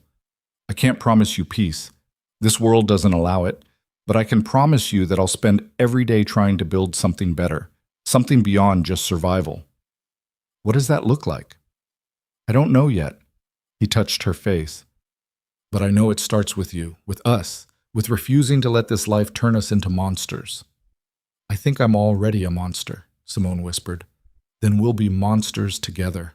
He kissed her gently. Outside the hospital room, Miami continued spinning. Federal investigations, criminal enterprises, families fighting for territory and power. But inside that room, two people who'd been forced together by violence and strategy held on to each other like drowning victims finding solid ground. I love you, Simone said. Meant it, despite everything. Maybe because of everything. I love you, Riker replied. Enough to burn this entire city down if it meant keeping you safe. That's terrifying. That's the truth. And somewhere in the difference between those two statements lay the answer to everything they'd become. Not heroes, not villains, just two people trying to survive impossible circumstances without losing themselves completely in the process. Whether they'd succeed remained to be seen, but they'd survive. Together. No matter what that survival cost. 3 weeks after the coffee shop massacre, FBI agent Marcus Webb sat across from Simone in a federal interrogation room with enough evidence folders to fill a filing cabinet. This wasn't the estate anymore. This was downtown Miami field office. Cold fluorescent lighting, metal table bolted to the floor. Two-way mirror reflecting Simone's exhausted face back at her. Patricia Chen sat beside her, expensive briefcase open, legal pad covered in notes. We've been investigating your family's operations for 6 months, Webb began. No preamble this time, no pretense of courtesy. Victor Chin? Eddie Reyes, the warehouse fire, the coffee shop explosion. 17 deaths connected directly or indirectly to your husband's organization. My client has already answered these questions, Patricia said. Your client has lied about these questions, Webb corrected. But that ends today. He opened the first folder. Security camera footage, not from the warehouse or the coffee shop, from a bank in the Cayman Islands. Simone watching David Lim transfer funds 3 months before his death. This is you, Webb said, meeting with David Lim to discuss offshore accounts used for money laundering. We have the full transaction records, shell companies, fake invoices, the entire financial infrastructure. Simone's stomach dropped. Patricia's expression stayed neutral, but her hand tightened on her pen. That meeting was about, Simone started. Don't. Webb held up his hand. Don't insult both of us with another lie. We have everything. Bank records, communication intercepts, witness testimony from 3 different sources. You've been actively involved in your husband's criminal enterprise for months. Silence filled the interrogation room like water rising. Here's what happens now, Webb continued. You cooperate fully. Testify against Riker Kang and everyone in his organization. In exchange, we offer immunity and witness protection. Absolutely not, Simone said immediately. You'll go to prison, Webb replied. Federal charges, money laundering, accessory to murder, obstruction of justice. You're looking at 20 years minimum. Then I'll serve 20 years. Patricia touched her arm. Simone, let's discuss this privately. No. Simone kept her eyes on Webb. I'm not testifying against my husband. Even if it means sacrificing your entire future? Especially then. Webb leaned back, studied her. You really love him. After everything, the violence, the lies, the bodies, you actually love him. Yes. Why? Simone thought about that. About the man who'd pushed her away to protect her, who'd carried her through gunfire, who'd killed to keep her alive and would do it again without hesitation. Because he's the only person who's never pretended with me, she said quietly. In a world built on lies, he gave me truth, even when that truth was ugly. Webb closed the folder. Then you're going to prison, both of you. So be it. Patricia stood. This interview is over. You're charging my client or we're leaving. Oh, we're charging her, Webb said. Arraignment is tomorrow morning. Enjoy your last night of freedom, Mrs. Kang. But Shag. Simone sat in the back of the car while Patricia drove toward the estate, mind spinning through impossible calculations. How bad? She asked finally. Very bad, Patricia replied. The Cayman footage is damning. Combined with everything else they've built over 6 months, they have enough for conviction. What are my options? Testify against Riker, or go to prison. That's not an option. That's a death sentence disguised as a choice. Patricia glanced at her in the rearview mirror. I've been doing this 30 years. Never seen anyone turn down immunity for someone else. Not when the evidence is this solid.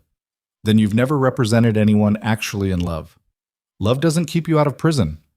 Maybe not, Simone agreed, but it keeps you human while you're there. They drove in silence through Miami traffic, sun setting over the bay, painting everything in gold and shadow. Beautiful city hiding ugly truths beneath paradise aesthetics. At the estate, Riker waited in his office. He knew. Somehow, he always knew. Webb offered you immunity, he said when Simone entered. Not a question. Yes. You turned it down. Yes. Riker stood, crossed to her, hands on her face, eyes searching hers with desperate intensity. Why? He asked, voice breaking slightly. Why would you throw your life away for me? Because it stopped being just your life the moment I decided to stay. Simone covered his hands with hers. We're in this together. That's what partnership means. Partnership means I protect you. Partnership means we protect each other. She pulled him closer. I'm not abandoning you to save myself. That's not who I am anymore. Who are you? Riker asked. Because you're not the girl I married 3 months ago. I'm the woman you made me, Simone replied, for better or worse. He kissed her, desperate and gentle, like she was slipping through his fingers and he was trying to hold on. When they broke apart, Riker pressed his forehead against hers. I won't let you go to prison for me, he said. You don't get a choice. Yes, I do. Something in his voice made Simone pull back. Look at him. What did you do? She asked. I made a deal. What kind of deal? Riker moved to his desk, pulled out a folder, handed it to her. Inside were documents, legal agreements, signed confessions, financial records, evidence of every crime the Kang organization had committed for the last decade, all signed by Riker Kang. I gave Webb everything, Riker said quietly. Full confession, complete cooperation, names, dates, transactions, everything they need to dismantle the organization. Simone stared at the documents. In exchange for what? Your immunity, your freedom, complete exoneration. Riker, it's done. His voice was final. The deal's already signed. You walk away from this. Live your life. Go back to Silicon Valley. Build the startups you should have been building all along. While you what? Go to prison for the rest of your life? While I pay for my choices. Riker's expression was carved from stone. I dragged you into this world. I'm getting you out. Simone's hands shook, rage and terror mixing into something that felt like grief. You didn't ask me, she said. I didn't need to. Yes, you did. Her voice rose. You don't get to make that choice for me. We're supposed to be partners. Partners protect each other, Riker cut her off. Even when that protection means making impossible choices. I'm not leaving you. You don't have a choice. The deal's done. Webb agreed to drop all charges against you in exchange for my full cooperation. Then I'll refuse the deal. It doesn't require your consent. Riker's voice softened. It's over, Simone. You're free. She stared at him. at the man who'd become everything: husband, partner, the person who'd shown her parts of herself she never knew existed. "I don't want to be free without you," she whispered. "Yes, you do. You just don't realize it yet." He touched her face. "Go live the life you were supposed to have. The one where you change the world instead of just surviving it." "I can't." "You will." He pulled her into his chest, held her while she shattered against him. "You'll hate me for a while. Then you'll move on. Find someone decent. Build something beautiful. And eventually you'll realize I gave you the greatest gift possible." "Which is?" "A future." Simone pressed her face against his shirt, breathing in his scent, memorizing the feeling of his arms around her. "I love you," she said. "I know." His voice broke. "That's why I'm letting you go." Shank. The arraignment happened at 9 a.m. Simone sat in the courtroom gallery while Riker stood before the judge in an orange jumpsuit that looked obscene on someone who'd spent 3 months in Tom Ford suits. Webb presented the evidence: Riker's signed confession, financial records, testimony that would dismantle not just the Kang organization, but connected families across the East Coast. The judge set bail at $50 million. Riker didn't post it. "I'm not running," he told the judge. "I'm accepting responsibility." Sentencing was scheduled for 8 weeks later. Riker would remain in federal custody until then.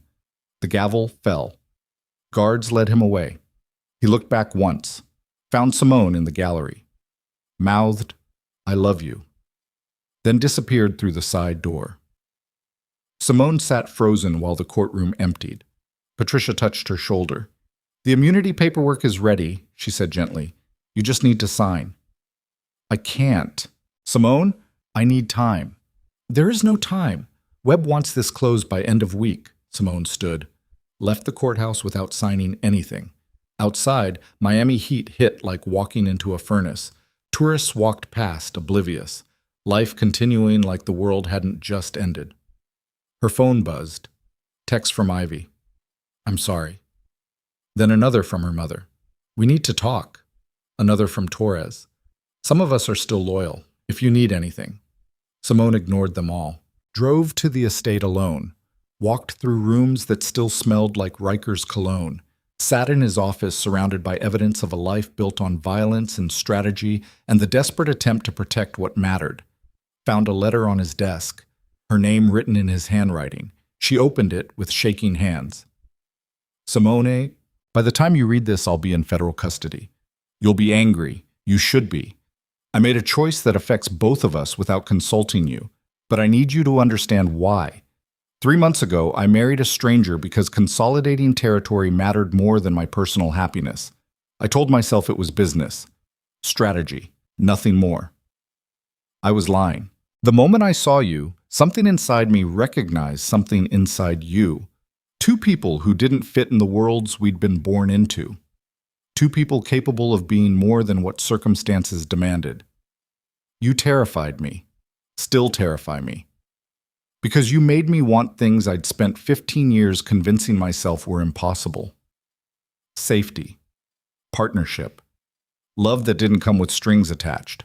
I pushed you away because caring about you meant vulnerability, and in my world, vulnerability equals death. Then you almost died anyway, and I realized the cruelest joke, that pushing you away didn't protect you. It just meant I'd lose you while pretending I never wanted you in the first place. These last few weeks, watching you transform from someone surviving my world into someone mastering it, I've never been more proud or more terrified. Because you're brilliant, capable, strong enough to build empires or tear them down. And you deserve better than spending your life looking over your shoulder, wondering when the next attack comes. Better than prison. Better than me. So I'm giving you what I should have given you 3 months ago, a choice. Walk away. Use your immunity. Go back to Silicon Valley. Build the companies you were meant to build. Change the world the way you were always supposed to. I'll serve my sentence knowing I gave you back your future. And if someday, years from now, you think of me occasionally, not with bitterness, but with the understanding that I loved you enough to let you go, that'll be enough. You made me human again, Simone. Even if only for 3 months, even if only in the spaces between violence. Thank you for that. Thank you for everything. Yours always, Riker Simone read the letter 3 times, then burned it in this fireplace and watched the ashes drift up the chimney. 2 weeks later, Simone sat across from Marcus Webb in his office. "I want to renegotiate the deal," she said. Webb raised an eyebrow. "The deal's already done." "No, the deal you made with Riker is done. I'm offering you something better." "I'm listening." Simone pulled out a flash drive, set it on Webb's desk. "This contains financial records for every criminal organization connected to the Kang Empire. Not just Miami, Atlanta, Savannah, Charleston, New York. Complete infrastructure for operations you didn't even know existed." Webb picked up the drive. "How did you get this?" "I've spent 3 months learning how my husband's organization works. I know every account, every shell company, every political connection. I can give you everything." "In exchange for?" "Reduced sentence for Riker, minimum security, possibility of parole in 10 years instead of life." Webb studied her. "Why would I agree to that? I already have Riker's confession." "Because his confession only covers the Kang organization. Mine covers everyone connected to it. You'll dismantle criminal infrastructure across the entire East Coast. Make your career. Probably get promoted to DC. And you? I serve 5 years. Whatever facility you put me in. Full cooperation, complete transparency." "You'd go to prison voluntarily?" "Yes." "Why?" "Because 10 years from now, Riker gets out, and I'll have served my time. And maybe we get a second chance at the life we should have built from the beginning." Webb leaned back in his chair. "You really are in love with him." "Destructively," Simone agreed. "But that's not why I'm doing this. I'm doing this because I'm complicit. I helped build what he created. I made it stronger, smarter, more dangerous. I don't get to walk away pretending I was just a victim." "Most people would take the immunity and run." "I'm not most people." Webb was quiet for a long time. Then, "I'll need to verify the information on this drive." "Take your time. I'm not going anywhere." The verification took 3 weeks. When Webb called her back to his office, his expression was different. Respect, maybe. Or recognition of something he hadn't expected. "This is legitimate," he said, holding up the drive. "You weren't exaggerating. This could take down operations we've been investigating for years." "So we have a deal?" "Modified terms? Riker serves 12 years minimum security. You serve 3 years. Both eligible for parole based on continued cooperation." 15 and 5, Simone countered. "He gets 3 additional years. I get 2. That way, when we're both out, I'm 28 and he's 53. Still time to build something." Webb stared at her. "You're negotiating for him to serve more time?" "I'm negotiating for balance. He gave up everything to protect me. I'm giving up enough to prove I'm not just accepting his sacrifice passively." "You're insane." "Probably," Simone agreed. "Do we have a deal?" Webb extended his hand. "We have a deal." They shook. The sentencing hearing happened 6 weeks later. Simone sat at the defendant's table beside Riker for the first time since the arraignment. He looked thinner, exhausted. When he saw her sitting there in an orange jumpsuit matching his face went through a dozen emotions too fast to track. "What did you do?" he whispered. "What I should have done from the beginning," Simone replied. "Took responsibility." "Simone." The judge entered before he could continue. The proceedings took 2 hours. Webb presented both confessions, both cooperation agreements, evidence of crimes that would take months to fully prosecute. The judge listened without expression, then sentenced Riker Kang to 15 years federal prison, sentenced Simone Vale Kang to 5 years, both eligible for parole based on cooperation. The gavel fell. Riker grabbed Simone's hand under the table, held it so tight her bones ached. "You weren't supposed to do this," he said. "Partners," Simone replied. "Remember? This ruins your life." "No, this gives us a life. Eventually, when we've paid what we owe." The guards approached to separate them. Riker pulled her into a kiss that tasted like salt and desperation and promises they might actually keep. "I'll wait for you," he said against her mouth. "You'd better," Simone replied, "because when we get out, we're building something real. No violence, no crime, just us." "Deal." They were pulled apart. led to separate transport vehicles. Simone watched through the window as Riker's vehicle disappeared into Miami traffic. Gone, but not forever. Just for now. Federal Correctional Institution, Coleman, Florida. Minimum security, clean facilities, educational programs for inmates willing to use their time productively. Simone threw herself into every program available: business courses, technology certifications, coding classes taught by volunteers from tech companies. She wrote letters to Riker twice a week. He wrote back. Careful words monitored by prison officials, but real underneath the censored language. "I'm learning to build legitimate businesses," she wrote. "When I get out, I'm starting a consulting firm. Help companies identify system vulnerabilities. Legal white hat stuff. Turns out all those pattern recognition skills work just as well for helping people as hurting them." "I'm proud of you," he wrote back. "Keep going. Don't wait for me. Build the future you deserve." "I'm building the future we deserve," she corrected in her next letter. There's a difference. Ivy visited monthly, still scared, still processing, but slowly rebuilding their relationship.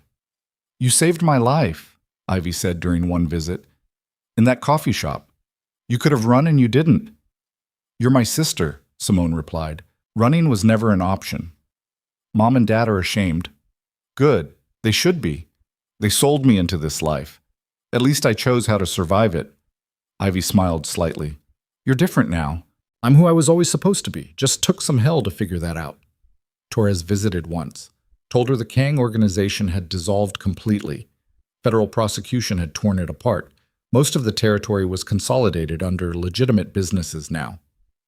"Some of us went straight," he said. "Open security companies, consulting firms. Turns out we're actually qualified for legal work." "Chen would be proud," Simone said. "Yeah, he would." 3 years passed like water moving slowly over stone, eroding old shapes into new ones. Simone was released on a Tuesday morning with $200 and a bus ticket. Patricia met her outside the prison. "I've set up a consulting firm under your name," she said. 3 clients already lined up. Tech companies wanting security audits. You start next week if you want." "I want." Simone looked at the Florida sky. Free sky. "Thank you for everything. Thank me by staying out of trouble." "That's the plan." Simone moved into a small apartment in Coral Gables. Nothing fancy, clean, safe. Hers. Started her consulting firm. Discovered she was brilliant at identifying system vulnerabilities. Companies paid 6 figures for her insights. Visited Riker every month. Watched him age in prison with strange grace. The violence leaking out of him gradually, replaced by something quieter. More human. "I'm reading a lot," he told her during one visit. "Philosophy, history. Trying to understand how I became what I became." "Find any answers?" "Some. Mostly I'm learning that people aren't just one thing. We're all capable of terrible acts and beautiful ones, sometimes simultaneously." "That's very profound for a crime boss." "Former crime boss." He smiled. "Now I'm just a middle-aged man trying to figure out redemption." "How's that going?" "Ask me in 12 years. Ding. 12 years later, Riker Kang walked out of federal prison into Florida sunshine. Simone waited outside in a car she'd bought with legitimately earned money. 33 years old now. Successful businesswoman. Reputation rebuilt through careful work and refusing to let her past define her future. Riker looked older, grayer, lines carved deeper into his face, but his eyes were clear, present, free. He climbed into the passenger seat, stared at her for a long moment. "You waited," he said, voice full of wonder. "I promised I would. 15 years ago, I married a stranger. Now I'm sitting next to someone I'm not sure I even know." "Good," Simone replied. "Because the people we were don't exist anymore. We get to decide who we become next." She drove him to a house she'd bought in Coconut Grove. Small, modest by their old standards, but clean and safe and entirely theirs. "I have a spare room set up for you," she said. "No pressure. We take this slow. Rebuild trust. Figure out if the people we've become can actually work together outside of crisis." Riker looked at the house, then at her. "You really thought this through." "I had 15 years to think about it." They went inside. Simone showed him around, the kitchen, the office, where she ran her consulting firm, the garden she'd planted. "It's not the estate," she said. "Thank God," Riker replied. "That place was a fortress. This is a home." They stood in the living room, afternoon light filtering through windows. Two people who'd survived hell together trying to figure out what came after. "I don't know how to do this," Riker admitted. "The normal life thing. I've been a criminal since I was 22. "I don't either," Simone said. "But we'll figure it out. Together? Together." He stepped closer, touched her face the way he had 15 years ago in a warehouse while Miami burned around them. "I still love you," he said, in case that wasn't clear. "It was clear?" Simone smiled. "I love you too. The actual you, not the crime boss, not the person you had to be to survive. Just you. Just me isn't very impressive. Just you is everything I need." He kissed her then, gentle, patient, like they had all the time in the world now, because they did. No more violence, no more federal investigations, no more impossible choices between survival and humanity. Just two people who'd been forged in fire and somehow emerged still capable of building something beautiful. Geskik. 5 years later, Simone sat on the porch of their house, watching the sun set over Miami. Riker emerged from inside carrying 2 glasses of iced tea, handed her one, sat beside her on the porch swing they'd installed last summer. "Ivy called," he said. "She's bringing her boyfriend by next weekend." "The marine biologist?" "That's the one. Apparently he wants to ask my permission to propose." Simone laughed. "You're not exactly a traditional authority figure." "No. But I'm family. That counts for something." Family. Strange word for what they'd become, but accurate. Ivy had forgiven them, slowly. Built her own life while maintaining connection. Now taught environmental science at University of Miami and spent weekends rehabilitating injured sea turtles. Simone's consulting firm had grown. 15 employees. Contracts with Fortune 500 companies. Reputation solid enough that her past was seen as cautionary tale rather than disqualifying factor. Riker worked construction. Physical labor that kept him grounded. Came home exhausted but satisfied in ways empire building never achieved. They'd married again 2 years ago. Small ceremony, just Ivy, Patricia, and a retired judge who'd agreed to officiate. This time, Simone walked down the aisle by choice. This time, Riker looked at her like she was the beginning of something instead of the end. "Do you ever miss it?" Simone asked now. "The power, the control." "Sometimes," Riker admitted. "Then I remember what it cost. The people who died, the years in prison, the person I had to become." He looked at her. "This is better. This is real. Even though we're boring now? Especially because we're boring." He pulled her against his side. "Boring means nobody's trying to kill us. Boring means we get to grow old together. Boring is the most radical thing we've ever done." Simone rested her head on his shoulder. "I'm glad we survived." "Me too. Think it's really over? The violence, the past?" "I think the past is always with us," Riker said quietly. "But it doesn't have to define us. We get to decide who we are now. And I choose this. You, us. The boring, beautiful life we've built from the ashes." They sat in comfortable silence while Miami settled into evening. City lights flickering on across the bay.